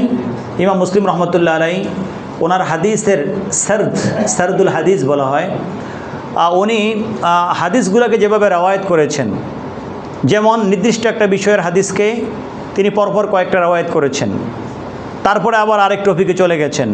যারাই ওনার কিতাব পড়বে ওনারা বুঝতে পারবে যে এখানে আপনার বিষয় চেঞ্জ হচ্ছে, যার কারণে তিনি ওই সময়ের হিসাব করে তিনি আর তরজমাতুল বাব কায়েম করতে চান নাই বা করেন নাই, তখন দরকার ছিল না। তো যাই হোক, দেখেন, তো ইমাম মুসলিম রহমতুল্লাহ আলাইহি ইমাম নববী রহমতুল্লাহ আলাইহি তিনিও মুসলিম শরীফের মধ্যে প্রিয় নবী সাল্লাল্লাহু মহাব্বতের যে সওয়াব পুরস্কার এইরকম একটা অধ্যায় কায়েম করেছেন। যেমনটা এখানে দেখতে পাচ্ছি, বিহি ক্বালা হাদাসানা আবু মুহাম্মদ عتاب بقراءة عليه قال حدثنا أبو القاسم حاتم بن محمد قال حدثنا أبو الحسن علي بن خلف قال حدثنا أبو زيد المروزي قال حدثنا محمد بن يوسف قال حدثنا محمد بن إسماعيل قال حدثنا عبدان قال حدثنا أبي قال حدثنا شعبة عن عمرو بن مرة عن سالم بن أبي الجعد عن أنس أن رجلا أتى النبي صلى الله عليه وآله وسلم فقال متى الساعة يا رسول الله صلى الله عليه وسلم قال ما أعددت لها قال ما أعددت لها من كبير ভালো করে হাদিসটা পড়েন, ভালো করে আবারটা খেয়াল রাখেন, এখান থেকে অনেক কিছু জানতে পারবেন। যে প্রশ্নকারী প্রশ্ন করলেন মাতা সাআতু ইয়া রাসূলুল্লাহ ক্বালা মা আ'দাদতা লাহা ক্বালা মা আ'দাদতু লাহা মিন কাবীরি সালাতিন ওয়ালা সাওমিন ওয়ালা সাদাকাতিন ওয়ালাকিন্নী উহিব্বুল্লাহা ওয়া রাসূলুহু সাল্লাল্লাহু আলাইহি ওয়া আলিহি ওয়াসাল্লাম ফাকালা আনতা মা'a মান আহবাবতা। এই হাদিস তো আমরা সবাই জানি বা আপনারা জানেন। ব্যক্তি এসে আল্লাহ হাবিব পাক সাল্লাল্লাহু আলাইহি দরবারে রিসালাতে আরজ করলেন যে মাতাসা কিয়ামত কবে। প্রিয় নবী সাল্লাল্লাহু আলাইহি ওয়াসাল্লাম এই হাদিসের মধ্যে আছে যে প্রিয় নবী সাল্লাল্লাহু আলাইহি সাথে সাথে জবাব দিয়েছেন, কিন্তু জবাবটা সাথে সাথে আসে নাই। হাদিসের অন্যান্য রওয়ায়াত প্রমাণ করছে প্রিয় নবী সাল্লাল্লাহু আলাইহি চুপ ছিলেন। কয়েকবার জিজ্ঞেস করার পরে প্রিয় নবী সাল্লাল্লাহু আলাইহি তাকে এখন বলেছেন মাদা আ'দাদতা লাহা, যে কেয়ামত এটার জন্য তুমি কি প্রস্তুতি গ্রহণ করেছো। মনে হচ্ছে এটা একটা স্বাভাবিক জিনিস, এই জন্য জিজ্ঞেস করছো, এটার জন্য কি প্রস্তুতি রেখেছো। মাদা আ'দাদতা লাহা বা মা আ'দাদতা লাহা, অন্য রাওয়ায়াতে মাদা আ'দাদতা লাহা। ওনার রিপ্লাইটা দেখেন যে মা আ'দাদতু লাহা মিন কাবীরি সালাতিন ওয়ালা সাওমিন ওয়ালা সাদাকাতিন, যে আমি কেয়ামতের জন্য লাহা ইয়ানের ইসা, আমি কেয়ামতের জন্য আমার অনেক নামাজ নেই, বুঝতে পারছেন। মিন কাবীর সালাতিন, আমার অনেক পরিমাণে নামাজ নেই, কাসীরিন, আমার অনেক রোজা নাই, আমার অনেক দান সদকা নাই, ইলা ইলা ইলা, অর্থাৎ আমার অনেক আমল নাই, অনেক কিছু আমার নাই। তবে আমার একটা সম্পদ আছে যেটা দিয়ে আমি অপেক্ষা করতে পারি বা যেটা আমার বড় সম্বল। ওয়ালাকিন্নী উহিব্বুল্লাহা ওয়া রাসূলুহু, আমার কিছুই নাই, তবে আমি আল্লাহ রাসূলকে ভালোবাসি। তারপরে রিপ্লাইটা কি আসলেন, রিপ্লাইটা কি এমন আসছে যে না, আল্লাহ রাসূলের ভালোবাসা তোমার জন্য যথেষ্ট না, আল্লাহ রাসূলের ভালোবাসা তোমার জন্য যথেষ্ট না, বরং ইবাদতের পরিমাণ বাড়িয়ে দাও। হ্যাঁ, অবশ্যই যার ইবাদতের ত্রুটি আছে সে ত্রুটি সংশোধন করে নিতে হবে, বিলা শক। কিন্তু এখানে রিপ্লাইটা কি আসছে দেখেন, এখানে রিপ্লাইটা আসছে যে তুমি যাকে ভালোবাসো তার সাথে তোমার হাসর হবে। আল্লাহ রাসূল দুইজনের আলোচনা একসাথে আসছে, কিন্তু আল্লাহর সাথে কি কারো হাসর হয়? আল্লাহর সাথে হাসর হওয়ার সুযোগ আছে? আল্লাহর সাথে তো বলতে কিছু নাই, তাই না? এটা আবার কুফরি আকীদার দিকে চলে যাবে। তাহলে এই আলোচনার মাঝে, এই আলোচনার মধ্যে আলোচ্য বিষয় হচ্ছেন আল্লাহর হাবিব। এই আলোচনার মধ্যে আলোচ্য বিষয় কি? আল্লাহর হাবিব। তার মানে তুমি আল্লাহর হাবিবকে ভালোবাসো, আল্লাহর হাবিবের সাথে তোমার হাসর হবে। এই হাদিস যখন সাইয়েদুনা আনাস রাদিয়াল্লাহু তাআলা আনহু তিনি শুনেছেন, তিনি তো রওয়ায়াতই করেছেন মুসনাদ আহমদের মধ্যে, ইমাম আহমদ ইবনে হাম্বল রাহমাতুল্লাহ আলাইহি এবং আর অন্যান্য কিতাবে। তো তিনি বলছেন এই হাদিস শোনার পরে আমার কাছে এতটা খুশি হয়েছে যতটা খুশি আমি আর কখনো হই নাই। কারণ আমি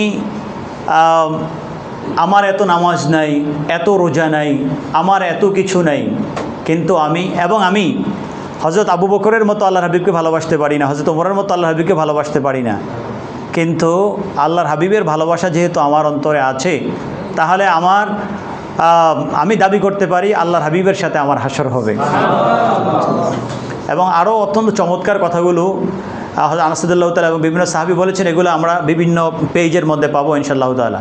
আমি যে বিষয়টা এর পাশাপাশি আপনাদেরকে তথ্য দিতে চাচ্ছি সেটা হচ্ছে, দেখেন, বিল ইনসাফ আপনারা এটা নিজেরা ধারণ করবেন এবং অন্যের কাছে পৌঁছিয়ে দিবেন যে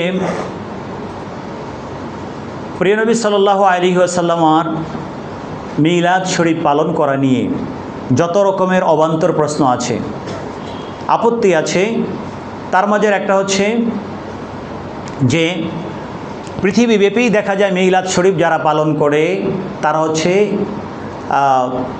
মদ্যপানকারী, নেশাখোর, সুদখোর, ঘুষখোর, নামাজ রোজার সাথে সম্পর্ক নাই, এবং আক্কালুন, যারা বেশি বেশি খায় এরা মিলাদ শরীফ বেশি পালন করে। আপনি আমার কথার সাথে যদি একমত না হন তাহলে আরব বিশ্বে সালাফিদের মিলাদ শরীফ মিলাদের উপরে যত কিতাব আছে সব কিতাবে আপনি দেখবেন কমন কথা, আল আক্কালুন আল বত্তালুন, এভাবে তারা তাদের কথাগুলো। তারপরে হচ্ছে নামাজ পড়ে না, সুদ ঘুষ নেশার সাথে সম্পৃক্ত আছে। সেই সুর কিন্তু আরব বিশ্বে না, সেই সুর কিন্তু আমাদের দেশেও চলে আসছে, আমাদের দেশেও সেটা যায়। এবং এগুলা নিয়ে যারা মিলাদুন্নবী পালন করে, মিলাদ মাহফিল আয়োজন করে, তাদেরকে এগুলো তুলে তাদেরকে গালিগালাজ করা হয়, ওই মাহফিলকে বন্ধ করে দেওয়া হয়। এখন আপনি বলেন যে কোনো ব্যক্তি যদি পাপী হয়, কোনো ব্যক্তির আমলের মধ্যে যদি ত্রুটি থাকে, আল্লাহর হাবিবের ভালোবাসা তার সিনার মধ্যে না, এটাকে আপনি বলতে পারবেন? বলতে পারবেন না। তার প্রমাণ কি? এই হাদিস। ওনার অনেক নামাজ রোজা বা আরও যা যা আছে, যেই পরিমাণ থাকার কথা বা আরও বেশি থাকার কথা সেই পরিমাণ নাই, কিন্তু ওনার নাজাতের জন্য সবচেয়ে বড় যেই দলিলটা তিনি দিলেন সেটা হচ্ছে আল্লাহর হাবিবকে তিনি ভালোবাসেন। তাহলে একটা লোকের আমলের মধ্যে কমতি থাকা যেভাবে সত্য, সেই কমতি থাকার সাথে আল্লাহর হাবিবের মহাব্বত তার সিনার মধ্যে আছে, এটাও সত্য। সুতরাং আপনি বলতে পারবেন না তার আমল কম বিধায় আল্লাহর হাবিবের মহাব্বত নাই, এটা বলার কোনো সুযোগ। তাহলে আপনি হাদিসের বিপরীতে গেলেন, বুঝতে পারছেন? আরও কাছাকাছি একটা উদাহরণ, যাকে আল মুলাক্কাব বিল হিমার, যাকে হেমার বলা হতো, আপনারা তো জানেন হেমার, সে আল্লাহর হাবিব পাক সাল্লামাকে সবসময় হাসাতো, আল্লাহর হাবিব পাক সাল্লামার এবং ওই মজলিসকে সবসময় গরম রাখতো, হাস্যোজ্জ্বল রাখতো। যাই হোক, তো তাকে মদ্যপানের কারণে আল্লাহর হাবিবের দরবারে কয়েকবার শাস্তি দেওয়া হয়েছে, মদ্যপানের কারণে বেশ কয়েকবার শাস্তি দেওয়া হয়েছে। তার মদ পান করতে করতে যখন এটার পরিমাণ 50 বারে পৌঁছল আল্লাহর হাবিবের দরবারে, তখন বলা হলো, তাকে ধরে আনা হলো, বলা হলো, ইয়া রাসূলুল্লাহ, আপনি তাকে লানত দেন, আপনি তাকে লানত দেন। প্রিয় নবী সাল্লাল্লাহু আলাইহি ওয়াসাল্লাম বলছেন, লা আনহু, আমি তাকে লানত দিব না। কেন? লিআন্নাহু ইউহিব্বুল্লাহ ওয়া রাসূলুহু। বুঝতে পারছেন? এটা স্পষ্ট হাদিসের মাঝে, মুসনাদ আহমদের মাঝে তো আছে এবং আরও বিভিন্ন কিতাবের মাঝে, এমনকি ইবনে তাইমিয়া সেও তার মাজমুআল ফতোয়ার মাঝে হাদিসকে উল্লেখ করেছেন। আমাদের আর কত ওলামায়ে কেরাম এবং ইমাম ইবনে আব্দুল বার আল আন্দালুসি রহমতুল্লাহ আলাই, উনি ওনার আল ইস্তিআব কিতাবের মাঝে, মুয়াত্তা মালিকের শরাকত দিকে সেই কিতাবের মাঝেও তিনি উল্লেখ করেছেন। যাই হোক, এটা প্রমাণিত হাদিস, এক কথায় শেষ।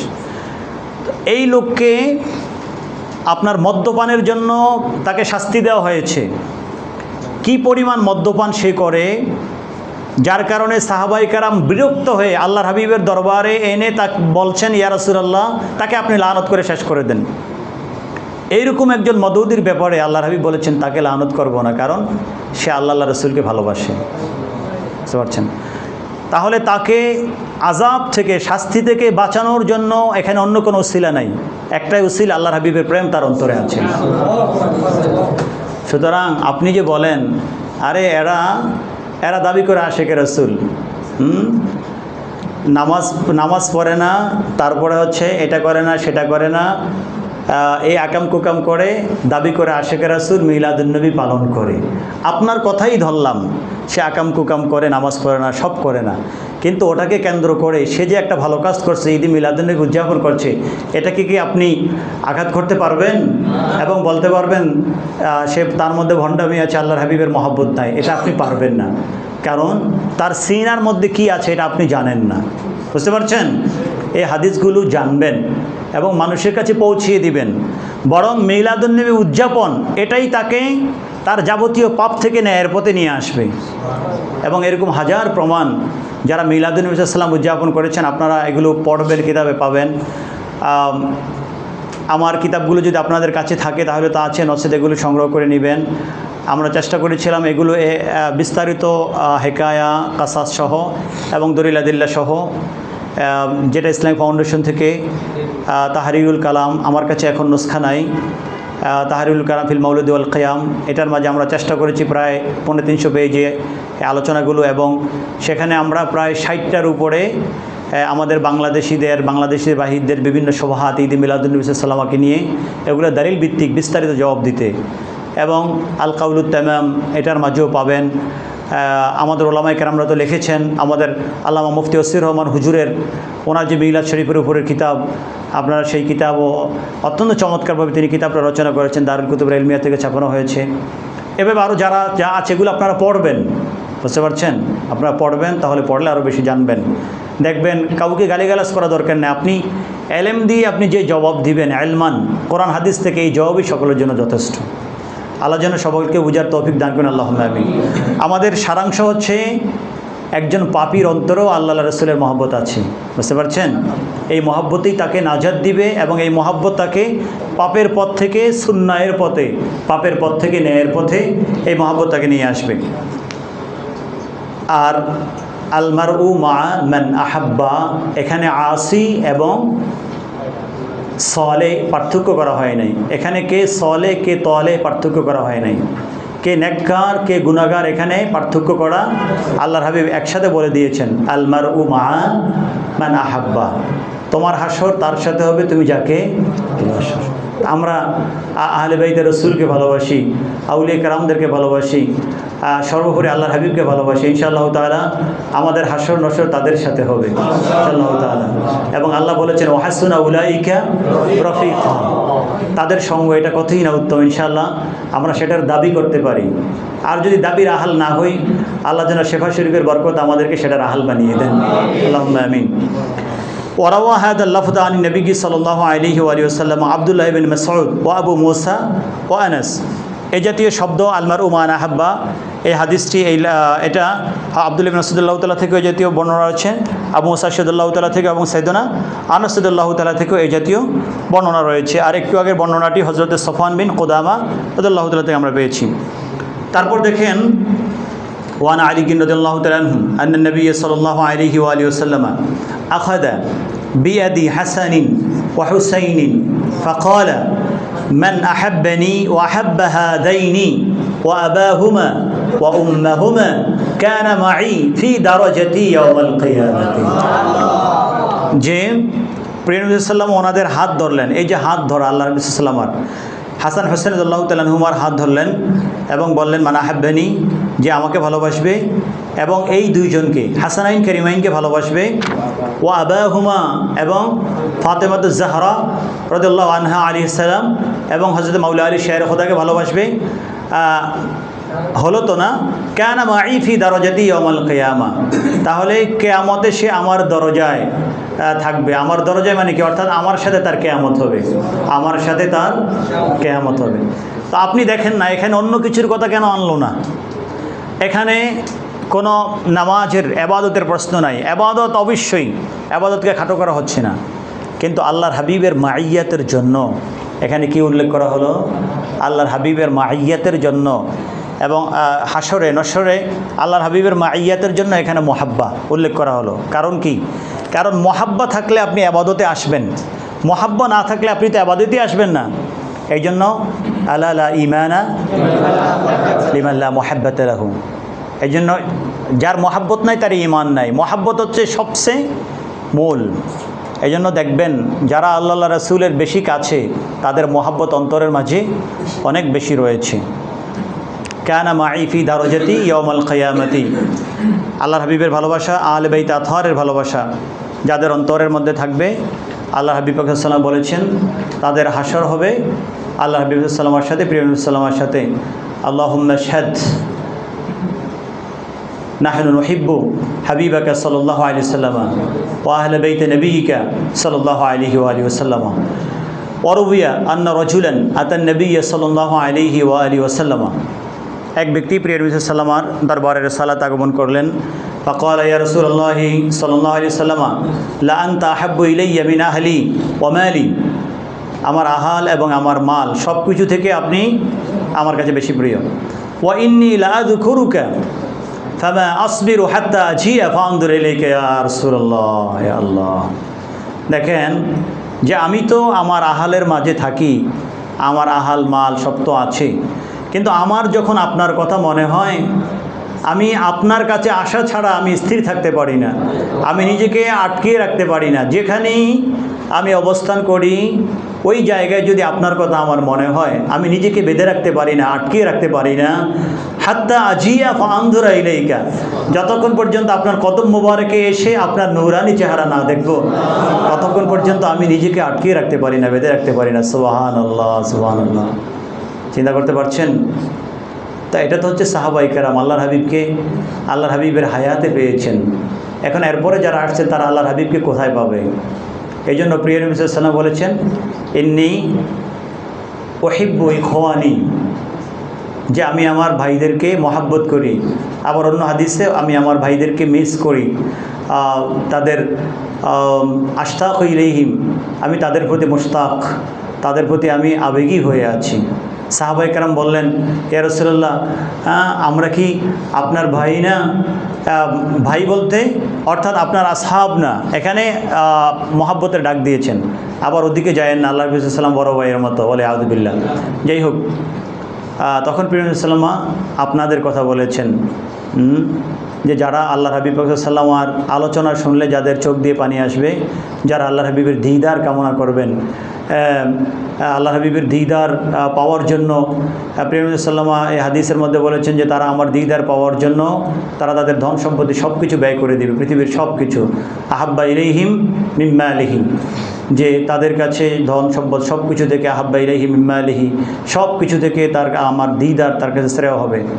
এই হাদিসগুলোকে নিয়েই ইমাম মুসলিম রহমতুল্লাহ আলাই তিনি মুসলিম শরীফে সেই আলোচনা করেছেন, তরজমাতুল বাব কায়েম করেছেন।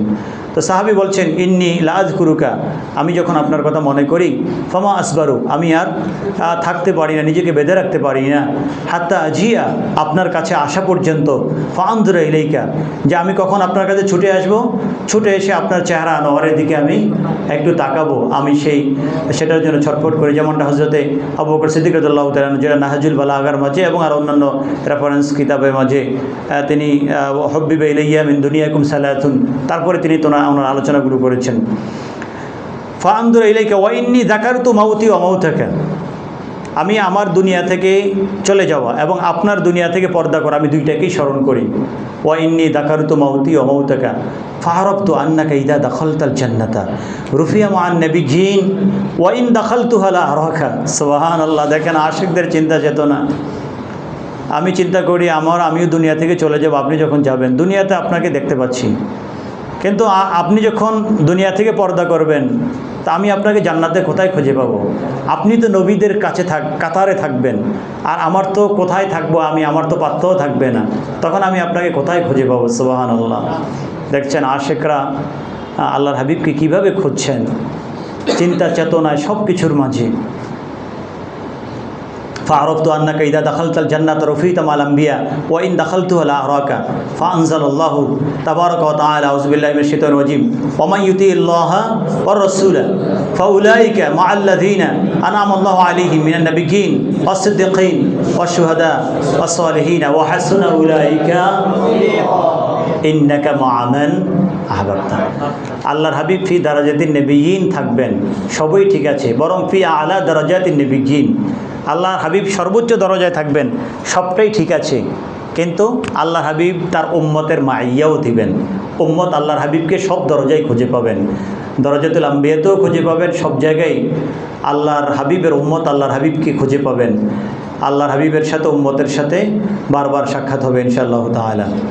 ফাদাআ বিহি ফাকারা আলাইহি, এই ব্যক্তিকে প্রিয় নবী সাল্লাল্লাহু আলাইহি ওয়াসাল্লাম এরপরে ডাকলেন, ডেকে প্রিয় নবী সাল্লাল্লাহু আলাইহি ওয়াসাল্লাম তাকে এই আয়াত শুনিয়ে দিলেন। সুবহানাল্লাহ। ওয়া ফি হাদিসিন আখার কানা রাজুলুন ইন্না নবী সাল্লাল্লাহু আলাইহি ওয়া আলিহি ওয়াসাল্লাম ইয়ানদুরু ইলাইহি লা ইয়াতরিফু ফাকালা মা বালু ক্বালা বি উম্মি ওয়া আবি আতামাত্তাউ মিনান নাযরি ইলাইকা। সুবহানাল্লাহ। ফাইদা কানা ইয়াউমুল কিয়ামাতি রাফা'াকা আল্লাহু বিতাফদীলিহি ফাআনজালাল্লাহু আলাইয়া। দেখেন এই হাদিসের মাঝে আরও কত সুন্দর আবেগময় হাদিস। এক ব্যক্তি আল্লাহ হাবিব সাল্লাল্লাহু কদম মোবারকে বসা আছেন, তো প্রিয় নবী সাল্লাল্লাহু চেহারা আনোয়ারের দিকে এমনভাবে তাকিয়েছেন, চেহারা আনোয়ার থেকে তিনি চোখ সরাচ্ছেন না, ওনার চোখকে কোনো দিকে সরাচ্ছেন না, চেহারা আনোয়ারের দিকে তিনি তাকিয়ে আছেন। যে ইয়ানজুরু ইলাইহি, এই ব্যক্তি প্রিয় নবী সাল্লাল্লাহু দিকে তাকিয়ে আছেন। লা ইয়াতরিফু, উনি ওনার চোখের পর্দাকে পর্যন্ত নিচে নামাচ্ছেন না, এদিক সেদিক তাকাচ্ছেন না। আল্লাহ হাবিব বলেন, মা বালুকা, তোমার কি হয়েছে? স্বাভাবিক হ্যাঁ, আপনি যখন এটা করবেন, আপনি যার জন্য এটা করবেন, সে আপনাকে জিজ্ঞেস করবে না আপনার তোমার কি হয়েছে, এমন করছো কেন? প্রেম সাল্লাম কি বুঝে না? তার আবেগ তো প্রেম সাল্লাম বুঝেন। তারপরে জিজ্ঞেস করছেন মা বালুকা, তোমার কি হয়েছে? কল আবি আবি ও উম্মি, আমার বাবা মা আপনার কদম মোবারক উৎসর্গ হোক। সুবহানাল্লাহ। মানুষের সবচেয়ে প্রিয় হচ্ছে তার বাবা মা। একটা মানুষ সন্তানের জন্য সবচেয়ে প্রিয় হচ্ছে বাবা মা। প্রত্যেকটি সাহাবী সবসময় তার নিজেকে তো দূরের কথা, নিজের বাবা মাকে কোরবান করার জন্য, আল্লাহ হাবিবের কদম মোবারকে কোরবান করার জন্য প্রস্তুত ছিলেন। এই জন্য আপনারা দেখবেন সাহাবায়ে কেরাম প্রায় এটা উল্লেখ করেছেন, বিআবি ও উম্মি। বিআবি ও উম্মি মানে কি? ফেদা উল্লাকা ইয়া রাসূলুল্লাহ, আপনার কদম মোবারকে আমার বাবা এবং মা কোরবান, ফেদা। আতামাত্তাউ মিনান নাযরি ইলাইকা, আমি আপনার চেহারা আনোয়ারের দিকে তাকিয়ে আমি লাজ্জাত গ্রহণ করি, স্বাদ গ্রহণ করি, আমি স্বাদ পাই। আতামাত্তা, আমার চোখের প্রশান্তি হয় আপনার চেহারা আনোয়ারের দিকে তাকিয়ে থাকতে থাকতে। ফাইদা কানা ইয়াউমুল কিয়ামতি রফাক আল্লাহ বিতাবদিলিহি, কারণ কিয়ামত যখন হয়ে যাবে তখন তো আমি আর আপনাকে পাবো না। ফাআনজালাল্লাহু তাবারাকা ওয়া তাআলা আয়াত, তখনই আল্লাহ আয়াত নাজিল করলেন, যে আয়াতটা আমরা পিছনে পড়লাম সূরাতুন নিসায়ের 69 নম্বর আয়াত। অবি হাদিস আনাসিন মান আহাব্বানি কানা মাই ফিল জান্নাতি, হযরত সাইয়্যিদুনা আনাস রাদিয়াল্লাহু তাআলার হাদিস, যে আমাকে ভালোবাসবে জান্নাতে সে আমার সাথেই। ফসলুন ফিমা রুবি আনিস সালাফি ওয়াল আইম্মাতি মিন মুহাব্বাতিহিম লিন-নবী সাল্লাল্লাহু আলাইহি ওয়াসাল্লাম ওয়া শাওকিহিম লাহু। এখন দেখেন যে সালফে সালিহীন, সাহাবায়ে কেরাম, তাবেঈন, তাবে তাবেঈন এবং পূর্ব যুগের আইম্মায়ে কেরাম, আউলিয়ায়ে কেরাম, উলামায়ে কেরাম, ওনারা আল্লাহর হাবিবকে কিভাবে ধারণ করেছেন, ওনাদের হৃদয়ে কীভাবে আল্লাহর হাবিবের জন্য সিংহাসন, তা আল্লাহর হাবিবের মহাব্বতের সিংহাসন তাদের অন্তরে কীভাবে অবস্থান করত, এই আলোচনাগুলো এখানে তুলে ধরা হচ্ছে। অশাওকিহিম লাহু, এবং আল্লাহর হাবিবের ব্যাপারে তাদের শৌক ছিল। দুই জিনিস কিন্তু, একটা হচ্ছে মহাব্বত অন্তরে থাকা, কারো মহাব্বত, আরেকটা হচ্ছে আপনি তার দিদারের অপেক্ষায় থাকা। দিদারের অপেক্ষা অর্থাৎ শুধু আপনি তাকে দেখতে চাইবেন, এটাকে বলা হয় শৌক। তো সাহাবায়ে কেরামদের দুইটাই ছিল। সাহাবায়ে কেরামদের আল্লাহর হাবিবের মহাব্বা এবং ভালোবাসা তাদের অন্তরে ছিল, এবং সাথে সাথে আল্লাহর হাবিবকে দেখার সব সময়ের তামান্না, শৌক এবং দাউক তাদের অন্তরে ছিল। এই প্রসঙ্গে আলোচনা বিহি ক্বালা হাদাসানা কাদিয়া শাহীদ হাদাসানা আল-উযরি ক্বালা হাদাসানা রাজি ক্বালা হাদাসানা আল-জুলুদি ক্বালা হাদাসানা ইবনে সুফিয়ান ক্বালা হাদাসানা মুসলিম হাদাসানা কুতাইবা ক্বালা হাদাসানা ইয়াকুব ইবনে আব্দুর রহমান আন সুহাইল আন আবিহি আন আবি হুরায়রা রাদিয়াল্লাহু আনহু আন্না রাসূলুল্লাহ সাল্লাল্লাহু আলাইহি ওয়া আলিহি ওয়াসাল্লাম قال মিন আশাদ্দি উম্মতি লি হুব্বান নাসুন ইয়াকুনুনা বা'দি ইয়াওয়াদ্দু আহাদুহুম ফাইল লাউ রাআনি বিআহলিহি ওয়া মালিহি। সুবহানাল্লাহ। যে হাদিসের কথা আমরা পিছনে ইঙ্গিত দিয়েছিলাম, সেই হাদিসের ইবারত এখানে, যে প্রিয় নবী সাল্লাল্লাহু আলাইহি ওয়াসাল্লাম তিনি বলছেন মিন আশাদ্দি উম্মতি লি হুব্বান, যে আমার উম্মতের মাঝে ওই ব্যক্তি সবচেয়ে বেশি আমাকে ভালোবাসে, বা ওই শ্রেণীর মানুষগুলো সবচেয়ে বেশি, এখানে আসাদ এসমে তাবদিলের সিগা যোগ করা হয়েছে, আসাদ্দু হুব্বান এসমে তাবদিল, যে ওই শ্রেণীর মানুষগুলো আমাকে সবচেয়ে বেশি ভালোবাসে, ইয়াকুনুনা বাদি, যারা আমার পরে আসবে। সুবহানাল্লাহ। তো আপনারা তো আল্লাহর হাবিবের পরে আসছেন, আল্লাহ যেন আমাদেরকে তাদের কাতার অন্তর্ভুক্ত করেন, আল্লাহুম্মা আমিন। তাদের ভালোবাসার রূপরেখাটা কী হবে? ইয়াওয়াদ্দু আহাদুহুম লাউ রাআনি বিআহলিহি ওয়া মালিহি। তাদের এক একজন তারা এরকম ভালোবাসবে, তাদের জান মাল সম্পদ, তাদের আহাল ইয়াল সব কিছু তারা কোরবানি দিবে শুধুমাত্র আমাকে দেখার জন্য। সব কিছু তারা কোরবানি দেবে, সকল সম্পদ ব্যয় করবে শুধুমাত্র আমাকে দেখার জন্য। বুঝতে পারছেন? এখন আপনি হিসাব করেন, প্রিয় নবী সাল্লাল্লাহু আলাইহি ওয়াসাল্লামকে দেখার জন্য, প্রিয় নবী সাল্লাল্লাহু আলাইহি ওয়াসাল্লামের কোরবা হাসিল করার জন্য, কাছে যাওয়ার জন্য কেউ যদি তার সকল ধন সম্পদকে ব্যয় করে, যা আছে সব কিছু বিলি করে দিয়ে সেও যদি রওজা আতহারের দিকে সফর করে যায়, তাহলে কি সে এই হাদিসের অন্তর্ভুক্ত হবে না? হবে তো নাকি? কারণ প্রিয় নবী সাল্লাল্লাহু আলাইহি ওয়াসাল্লাম এই হাদিসের মধ্যে বলছেন কি, তার আহাল এয়াল মাল সব কিছু সে কোরবানি করবে আমাকে দেখার জন্য। তা আল্লাহর হাবিবকে দেখার জন্য রওজা আতহারের পাশে যাওয়ার সে শ্রেষ্ঠ জায়গার কোন জায়গা আছে? আর পাবেন খুঁজেই? রওজা আতহারের পাশে যখন হাবিবকে আল্লাহ হাবিবের সামনে দাঁড়াবেন, এটা তো শ্রেষ্ঠ জায়গা। যদি তিনি মেহরবানি করে ঘুমে আপনার কাছে আসেন, তাশরিফ আনেন, সেটা তো ভিন্ন কথা, কিন্তু আল্লাহর হাবিবের কাছে যাওয়ার জন্য শ্রেষ্ঠ জায়গা হচ্ছে রওজা আতহার। এখন কেউ যদি তার ধন সম্পদ সব কোরবানি করে রওজা আতহারে আল্লাহর হাবিবকে দেখার জন্য, জিয়ারতের জন্য রওজা আতহারে যায়, সফর করে, তাহলে সে এই হাদিসের অন্তর্ভুক্ত। তার মর্যাদা বা তার এই কাজের বৈধতা এই হাদিস থেকেই পাওয়া যাবে, তাই না? সুতরাং এই হাদিস থেকে আমরা এই প্রমাণ গ্রহণ করতে পারি, শুদ্ধ রেহাল ইলা আর রওদাতি রসুলিল্লাহি সাল্লাল্লাহু আলাইহি ওয়াসাল্লাম, রাসূল করিম সাল্লাল্লাহু আলাইহি ওয়াসাল্লাম রওজা আতহারের উদ্দেশ্যে সফর করা। যেমন যেটাকে ইবনে তাইমিয়া যেটাকে আপনার হারাম বলেছেন, প্রিয় নবী সাল্লাল্লাহু আলাইহি ওয়াসাল্লাম রওজা আতহার জিয়ারতের উদ্দেশ্যে সফর করাকে সে সফরুল মাসিয়া বলেছেন। অর্থাৎ চুরি করার উদ্দেশ্যে, ডাকাতি করার উদ্দেশ্যে মানুষ যেই সফর করে, এই সফরটা হচ্ছে সফরে মাসিয়া। তো আল্লাহর হাবিব সাল্লাল্লাহু আলাইহি ওয়াসাল্লাম রওজা আতহার জিয়ারতের উদ্দেশ্যে যদি কেউ সফর করে, তাহলে এই সফরটা হবে সফরে মাসিয়া। আপনি চিন্তা করছেন কতটুকু জঘন্য তারা, কোন পর্যায়ে তারা চলে গেছে। ইমাম তাকিউদ্দিন হিসনি আল হুসাইনি, আমাদের এখানে ইফতাতে পড়ানো হয়, তিনি কিতাব লিখেছেন 829-এ ওনার ইন্তেকাল। ওই সময়ের তিনি মস্ত বড় একজন ইমাম ছিলেন। দাফু সুবাহি মান শাব্বাহা ওয়া তামাররাদ ওয়ানাসাবা যালিকা ইলা সাইয়্যিদ আল জলিল আল ইমাম আহমেদ। অনেক লম্বা নাম, লম্বা নামের মধ্যে বোঝা যায় এটাতে কী আছে, যে ইমাম আহমদ ইবনে হাম্বলের নাম দিয়ে বা বিভিন্ন স্কলারদের নাম দিয়ে চালিয়ে দিয়েছে তারা। তো এখানে তিনি অনেক আলোচনা করেছেন এবং সেই বিভিন্ন প্রমাণাদি উপস্থাপন করে বিষয়গুলোকে সাব্যস্ত করেছেন, ইবনে তাইমিয়াকে রদ করেছেন। পুরোটা কিতাব ছিল বিশেষ করে ইবনে তাইমিয়াকে রদ। এবং হাফেজ ইবনে হাজার আসকালানী রহমতুল্লাহ আলাইহি তিনি ফাথুল বারির মাঝে লা তুশাদ্দুর রিহাল ইল্লা ইলা সালাসাতি মাসাজিদা, এই হাদিসগুলোর ব্যাখ্যা করতে গিয়ে তিনি উল্লেখ করেছেন ওয়ামিন আবশা আল মাসাইল আল্লাতি নুকিলা মিন ইবনে তাইমিয়া, যে ইবনে তাইমিয়া থেকে যে সকল মাসালাগুলো নকল হয়েছে তার মধ্যে সবচেয়ে নিকৃষ্ট যেটা মুখে নেওয়া যায় না, এরকম মাসালা হচ্ছে আন্নাহু মানা আস-সাফার আলী জিয়ারতি নবী সাল্লাল্লাহু আলাইহি সাল্লাম, আল্লাহর হাবিব পাক সাল্লাল্লাহু আলাইহি ওয়াসাল্লাম রওজা আতহার জিয়ারতের উদ্দেশ্যে সফর করাকে সে নিষেধ করেছে। বুঝতে পারছেন?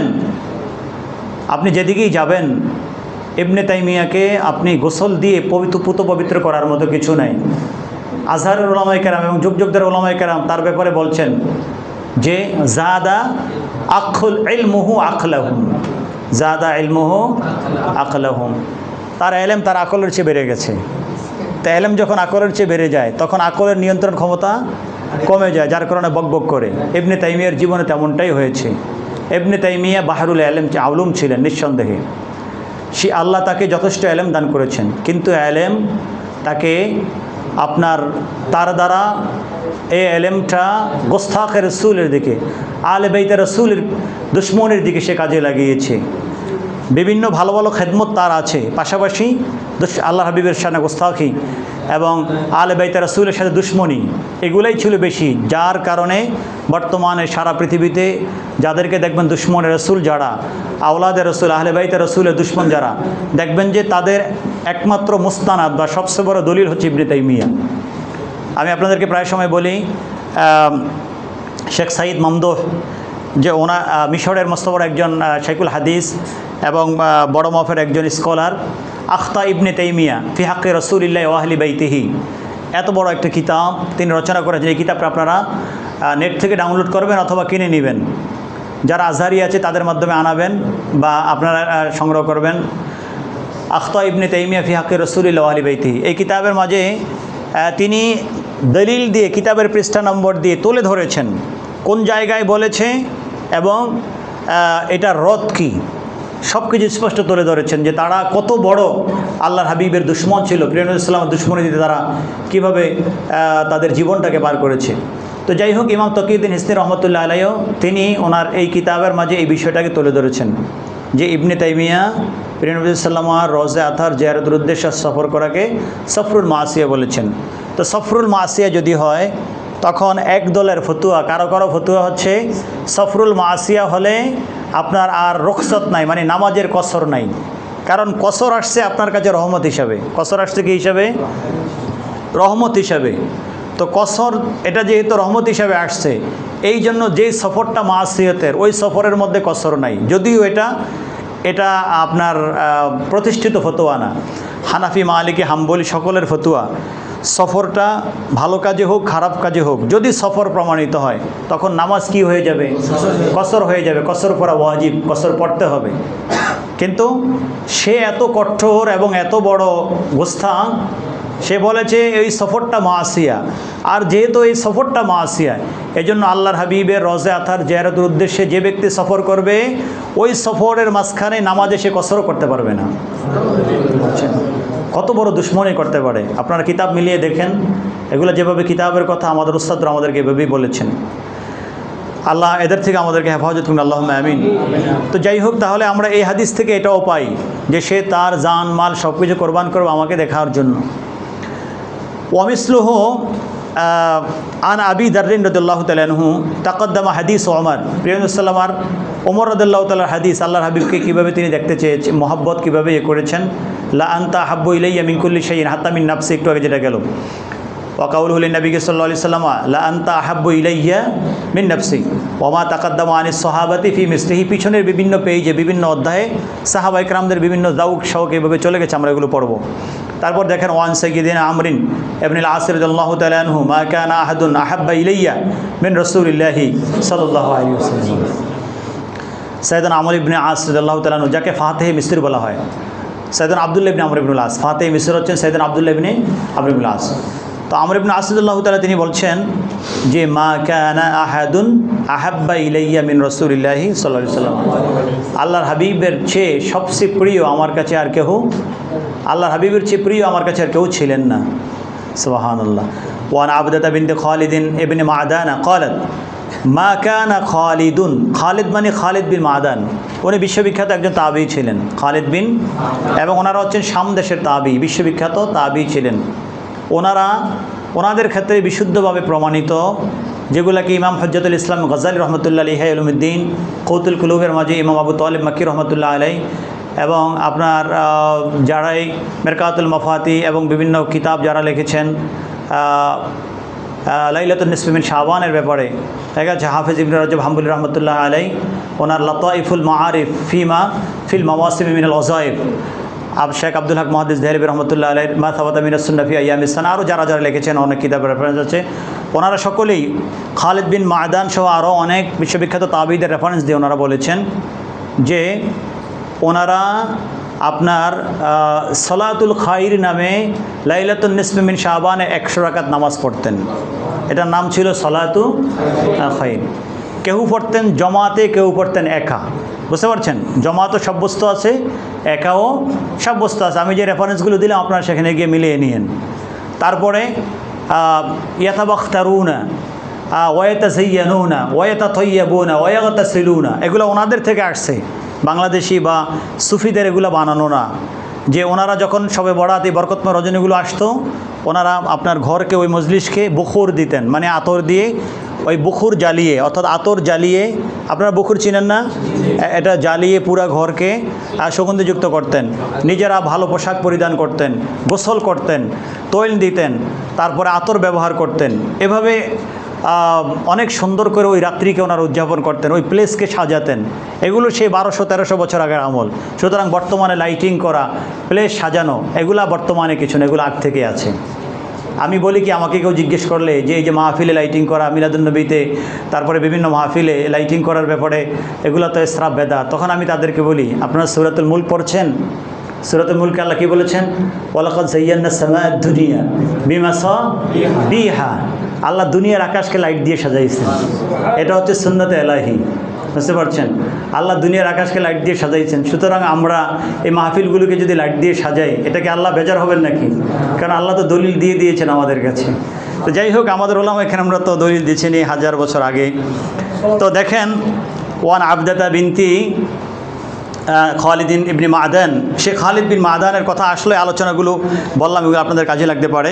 ক্বালাত মা কানা খালিদুন, মা কানা খালিদুন, খালিদ বিন মাদান ওনার কন্যা আবদা তিনি বর্ণনা করছেন যে ওনার বাবার ব্যাপারে, মা কানা খালিদুন ইয়াউবি ইলা ফিরাশিন ইল্লা ওয়া হুয়া ইয়াযকুরু মিন শাওকিহি ইলা রাসূলিল্লাহি সাল্লাল্লাহু আলাইহি ওয়াসাল্লাম ওয়া ইলা আসহাবিহি মিনাল মুহাজিরিন ওয়াল আনসার ওয়া ইউসাম্মিহিম ওয়া ইয়াকুল হুম আসলি ওয়া ফাসলি ওয়া ইলাইহিম ইয়াহিন্নু কলবি তালা শাওকি ইলাইহিম ফাআজ্জিল রাব্বি কবদি ইলাইকা হাত্তা ইয়াগলিবাহু আন-নাওম। সুবহানাল্লাহ, সুবহানাল্লাহ। তিনি যখন ঘুমানে যেতেন, নিদ্রায় যেতেন, যখন তিনি নিদ্রায় শোয়ার জন্য বিছানায় যাইতেন, তখন তিনি প্রিয় নবী সাল্লাল্লাহু আলাইহি ওয়াসাল্লামের প্রতি ওনার সীমাহীন ভালোবাসা প্রকাশ করতেন। আল্লাহর হাবিবের দরবারে রিসালাতে যাওয়ার জন্য তিনি পাগল হয়ে যেতেন। আল্লাহর হাবিবের সাহাবী আনসার মুহাজিরদের এবং তাদের আনসার মুহাজিরদের নামে নামে তাদেরকে উল্লেখ করতেন এবং তিনি বলতেন যে তারাই আমার আসল, তারাই ফাসল, অর্থাৎ তারাই আমার মূল, তারা আমার কলিজা, সব কিছু তারা আমার। এরপরে বলতেন ইলাইহিম ইয়াহিন্নু কলবি, যে আমার কলব তাদের কাছে যাওয়ার জন্য কাঁদে, তাদের স্মরণে আমার কলব কাঁদে। হান্না ইয়াহিন্নু, এখান থেকে হচ্ছে উস্তুনে হান্নানা, উস্তুনে হান্নানা। তো ওয়া ইলাইহিম ইয়াহিন্নু কলবি, তাদেরকে পাওয়ার জন্য, আমার দেখার জন্য আমার কলব কাঁদে। তলা শাওকি ইলাইহিম, দীর্ঘদিন হয়ে গেছে তাদের সাক্ষাৎ পাচ্ছি না, তাদের বিরহ বিয়োগ বেদনায় আমার অন্তর জ্বরে পড়ে যাচ্ছে। তলা শাওকি ইলাইহিম, তাদেরকে তাদের প্রতীক্ষা, তাদের অপেক্ষা এটা অনেক লম্বা হয়ে গেছে। ফাআজ্জিল রব্বি কবদি ইলাইহিম, আল্লাহ আমি আর দেরি করতে চাই না, আমার রূহ কবজ করে তাড়াতাড়ি তাদের কাছে নিয়েছে। অথচ মেয়ে আছে, সন্তান সন্ততি আছে, সবাই আছে, কিন্তু তলা শাওকি ইয়াহিন্নু কলবি ওয়া তলা শাওকি, আমার কলবও কাঁদছে এবং আমার অপেক্ষা অনেক দীর্ঘ হয়ে গেছে। ফাআজ্জিল রব্বি, আল্লাহ তাড়াতাড়ি করে আমার রূহ কবজ করে ফেলো। হাত্তা, এভাবে বলতে বলতে বলতে বলতে ইয়াগলিবাহু আন-নাওম, প্রতিদিন ওনার ঘুম এইভাবে গালেব হয়ে যেত। চিন্তা করছেন, যার প্রতিদিন ঘুমানোর পূর্বে যার ওজিফা এটা হবে, তিনি আল্লাহর হাবিবকে রাতে স্বপ্নে দেখবেন না, কাকে দেখবেন? এবং আল্লাহর হাবিব তাকে ভালোবাসবেন না। এরকম যদি কারো ওজিফা হয় বা এরকম যদি কারো অবস্থা হয়, আর এটা ওনার আদত ছিল, এটা একদিন না, এটা সিগা প্রমাণ করছে। ওনার কন্যা আবদা যেভাবে বলেছেন, মা কানা খালিদুন ইয়াউবি ইলা ফিরাশিন ইল্লা, যে আমার বাবা যখনই ঘুমানোর জন্য বিছানায় যাইতেন তখনই তিনি এরকম করতেন। তার মানে এটা একদিন না, এটা সব সময়ের কাজ ছিল, এটা ওনার আদত ছিল। মা কানা খালিদুন ইয়াউবি ইলা ফিরাশিন ইল্লা ওয়া হুয়া ইয়াযকুরু মিন শাওকিহি ইলা রাসূলিল্লাহি সাল্লাল্লাহু আলাইহি ওয়াসাল্লাম। ওয়া রুবিয়া আন সাইয়্যিদিনা আবি বকর আন্নাহু ক্বাল লিন-নবী সাল্লাল্লাহু আলাইহি ওয়াসাল্লাম, হযরত সাইয়েদনা আবু বকর রাদিয়াল্লাহু তাআলা থেকে তিনি প্রিয় নবী সাল্লাল্লাহু আলাইহি ওয়াসাল্লামকে বলেছেন, ওয়াল্লাযী বা'আসাকা বিল হাক্কি লা ইসলামু আবি তালিবিন কানা আকাররা লিআইনি মিন ইসলামিহি ইয়ানি ইসলামি আবাহু ইয়ানি আবাহু আবা কুহাফা ওয়া যালিকা আন্না ইসলামা আবি তালিবিন কানা আকাররা লিআইনাইক। তিনি বলতেন, ইয়া রাসূলুল্লাহ, আপনার চাচা আবু তালেব আপনার হস্ত মোবারকে আপনার কাছে ইসলাম ধর্ম গ্রহণ করাটা, এটা আমার কাছে আমার বাবা আবু কুহাফা ইসলাম ধর্ম গ্রহণ করার চেয়ে আমার কাছে আজ প্রিয়। অর্থাৎ আমার বাবা আবু কুহাফা আপনার কাছে ইসলাম ধর্ম গ্রহণ করুক, তার চেয়ে আমার কাছে বেশি প্রিয় হচ্ছে আপনার চাচা আপনার হাতে ইসলাম ধর্ম গ্রহণ করুক। তো তিনি এটা কেন করলেন? কারণ আল্লাহর হাবিব আবু কুহাফা ইসলাম ধর্ম গ্রহণ করলে যতটুকু খুশি হবেন তার চেয়ে বেশি খুশি হবেন হজরত, আর তার চেয়ে বেশি খুশি হতেন আবু তালেব চাচা ইসলাম ধর্ম গ্রহণ করলে। আবু তালেবের ইসলাম নিয়ে ওলামায়ে কেরামদের মতানৈক্য আছে। জমহুর ওলামায়ে কেরামদের সিদ্ধান্ত হচ্ছে তিনি ইসলাম ধর্ম গ্রহণ করেন নাই, কিন্তু একদল মুহাক্কিক ওলামায়ে কেরাম ওনার ইসলামকে প্রমাণ করেছেন। যার কারণে শেখ সৈয়দ জিনি দাহলান রহমতুল্লাহ আলাইহি তিনি কিতাব লিখেছেন আসনাল মাতালিব ফি নাজাতি আবি তালেব। তিনি নতুন না, তার আগে অনেকে কিতাব লিখেছেন, পরে কিতাব লিখেছেন। এটা আল মাসআলাতু মুফাওয়াদাতুন ইলাল্লাহি ওয়া রাসূলিহি সাল্লাল্লাহু আলাইহি ওয়া সাল্লাম। তো যাই হোক, এখানেও দেখেন যে তার ইসলাম আপনার চোখের মধ্যে শিথিলতা আসবে, আপনার চোখের প্রশান্তি হবে। তো কখন নিজের বাবার উপর আরেকজনকে প্রাধান্য দেয়? যখন আল্লাহর হাবিব পাক সাল্লাল্লাহু ভালোবাসা তার সিনার মাঝে সীমাহীন থাকে, যেমনটা সাইয়েদনা আবু বকর রাদিয়াল্লাহু তাআলা করেছেন। এমনকি এভাবে হযরত সাইয়েদনা ওমর রাদিয়াল্লাহু তাআলা আনহু ওয়ানাহু আন সাইয়েদনা ওমর ইবনে খাত্তাব রাদিয়াল্লাহু তাআলা আনহু ক্বালাহু লিল আব্বাস, আব্বাস রাদিয়াল্লাহু তাআলা আনহুর ব্যাপারে বলেন, তিনি আব্বাস রাদিয়াল্লাহু বলেছেন, আনতুসলিমা আহাব্বু ইলাইয়া মিন আইয়ুসলিমাল খাত্তাব লিআন্না যালিকা আহাব্বু ইলা রাসূলিল্লাহি সাল্লাল্লাহু আলাইহি ওয়াসাল্লাম। হযরত আব্বাস রাদিয়াল্লাহু তাআলা আনহু তখনও ইসলাম ধর্ম গ্রহণ করেন নাই। তিনি তাকে বলেছেন যে আপনি ইসলাম ধর্ম গ্রহণ করাটা এটা আমার কাছে আমার বাবা খাত্তাব ইসলাম ধর্ম গ্রহণ করার চেয়েও প্রিয় বেশি। কেন প্রিয় বেশি? কারণ আপনার ইসলামে আল্লাহর হাবিব বেশি খুশি হবেন। সুবহানাল্লাহ। আল্লাহর হাবিবের প্রত্যেকটা খুশিকে তারা কিভাবে উদযাপন করতেন এবং কোন জায়গা থেকে তারা ধারণ করতেন। সুবহানাল্লাহ সুবহানাল্লাহ। হযরত সাইয়্যিদুনা ইবনে ইসহাক রাদিয়াল্লাহু তাআলা থেকে ওয়ান ইবনে ইসহাক আন্না ইমরাতান মিনাল আনসারি কুতিলা আবুহা, দেখেন এটা আরও হৃদয় বিদারক যে আন্না ইমরাতান মিনাল আনসারি কুতিলা আবুহা ওয়া আখুহা ওয়া যাওজুহা ইয়াওমা উহুদিন মা রাসূলিল্লাহি সাল্লাল্লাহু আলাইহি ওয়াসাল্লাম ফাকালাত মা ফাআলা রাসূলুল্লাহ ক্বালু খাইরান হুয়া বিহামদিল্লাহি কামা তুহিব্বিন ক্বালাত আরিনিহি হাত্তা আনজুর ইলাইহি ফালাম্মা রাআতু ক্বালাত কুল্লু মুসিবাতিন বা'দাকা জালালুন ইয়া রাসূলুল্লাহ। চিন্তা করছেন, এক মহিলা আনসারি এক মহিলা উহুদ যুদ্ধে ওনার বাবা মারা শহীদ হয়েছে, ওনার ভাই শহীদ হয়েছে, ওনার স্বামী শহীদ হয়েছে, আর কে আছে? সবাই তো চলে গেলেন, ওনার বাবা চলে গেলেন, ওনার ভাই চলে গেলেন, ওনার ভাই স্বামী চলে গেলেন, প্রিয় সব মানুষগুলো চলে গেলেন ইয়া মুহাদ্দির মা রাসূলুল্লাহ সাল্লাল্লাহু আলাইহি ওয়াসাল্লাম। আবার সাথে সাথে ওই যে আপনার কাফেররা এটাও অপপ্রচার করেছে আল্লাহর হাবিবও শহীদ হয়ে গেছেন, এটাও প্রচার করেছে। এখন তার কাছে দুই শাহাদাত সামনে, তার বাবা, তার হচ্ছে ভাই এবং তার স্বামীর শাহাদা এবং আল্লাহর হাবিবের শাহাদা, যেটা অপপ্রচার থেকে তারা বলছে। দুই শাহাদা তার সামনে, তিনি কি করছেন? তিনি উহুদে এসে তিনি বাবার কথা জিজ্ঞেস করেন না, আমার বাবা কোথায়, আমার ভাই কোথায়, আমার স্বামী কোথায়, তিনি জিজ্ঞেস করেন নাই।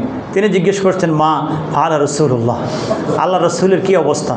ও তাহলে ওই অপপ্রচার না, আল্লাহর হাবিব কোন অবস্থায় আছেন এটা জানতে চেয়েছেন, আল্লাহর হাবিবকে দেখতে চেয়েছেন। মা ফাআলা রাসূলুল্লাহ। তো সাহাবায়ে কেরাম বললেন ক্বালু খাইরান।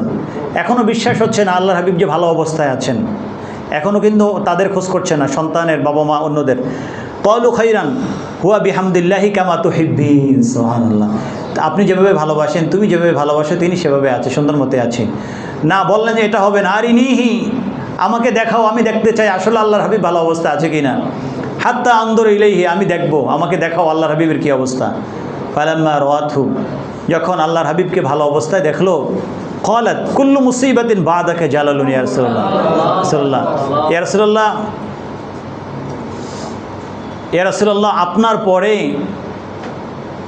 যত মুসিবত এগুলো আমার কাছে তুচ্ছ মনে হয়। তার মানে ইয়া রাসূলুল্লাহ আপনি ভালো, সুতরাং আমার পিতা শহীদ হয়ে গিয়েছে, এটা আমার কাছে কিছু মনে হচ্ছে না। আমার স্বামী শহীদ হয়ে গেছে, এটাও আমার কাছে কিছু মনে হচ্ছে না।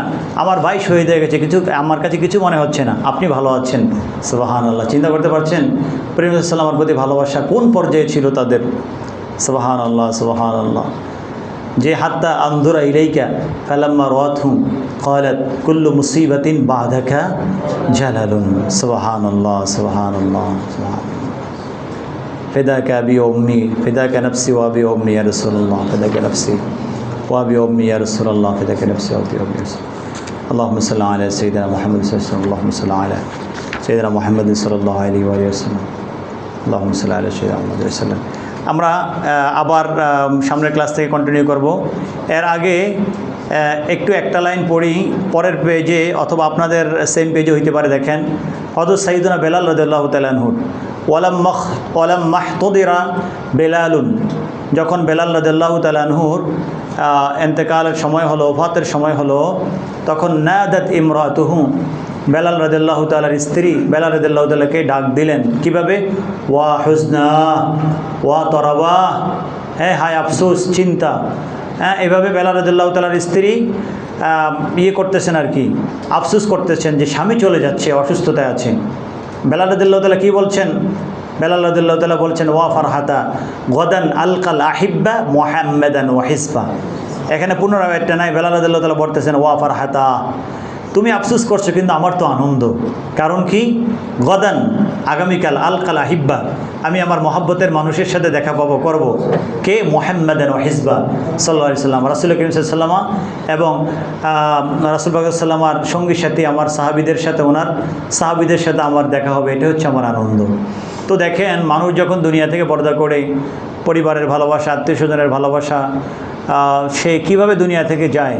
আর সাইয়্যিদুনা বেলাল তিনি বললেন ওয়া ফারহাতা গদান নালকা মুহাব্বাতান ওয়া হিব্বা, যে আমার আনন্দের বিষয়, কারণ আগামী দিন আল্লাহ হাবিবের সাথে আমার দিদার হবে। সুবহানাল্লাহ। সাহাবাই কেরাম কীভাবে আল্লাহ হাবিব সাল্লামের দিদারের জন্য নিজেদেরকে উৎসর্গ করেছেন, জীবনটাকে সাজিয়েছেন। আল্লাহ যেন আমাদেরকেও সাহাবাই কেরামের নকশ কদম অবলম্বন করার তৌফিক দান করেন, আল্লাহুম্মা আমিন। আল্লাহ যেন আমাদেরকেও আল্লাহ হাবিব সাল্লামের মহব্বত এবং ভালোবাসা দান করেন এবং পবিত্র মিলাদুন নবী সাল্লামের বারাকা যেন আল্লাহ আমাদেরকে দান করেন, আল্লাহুম্মা আমিন।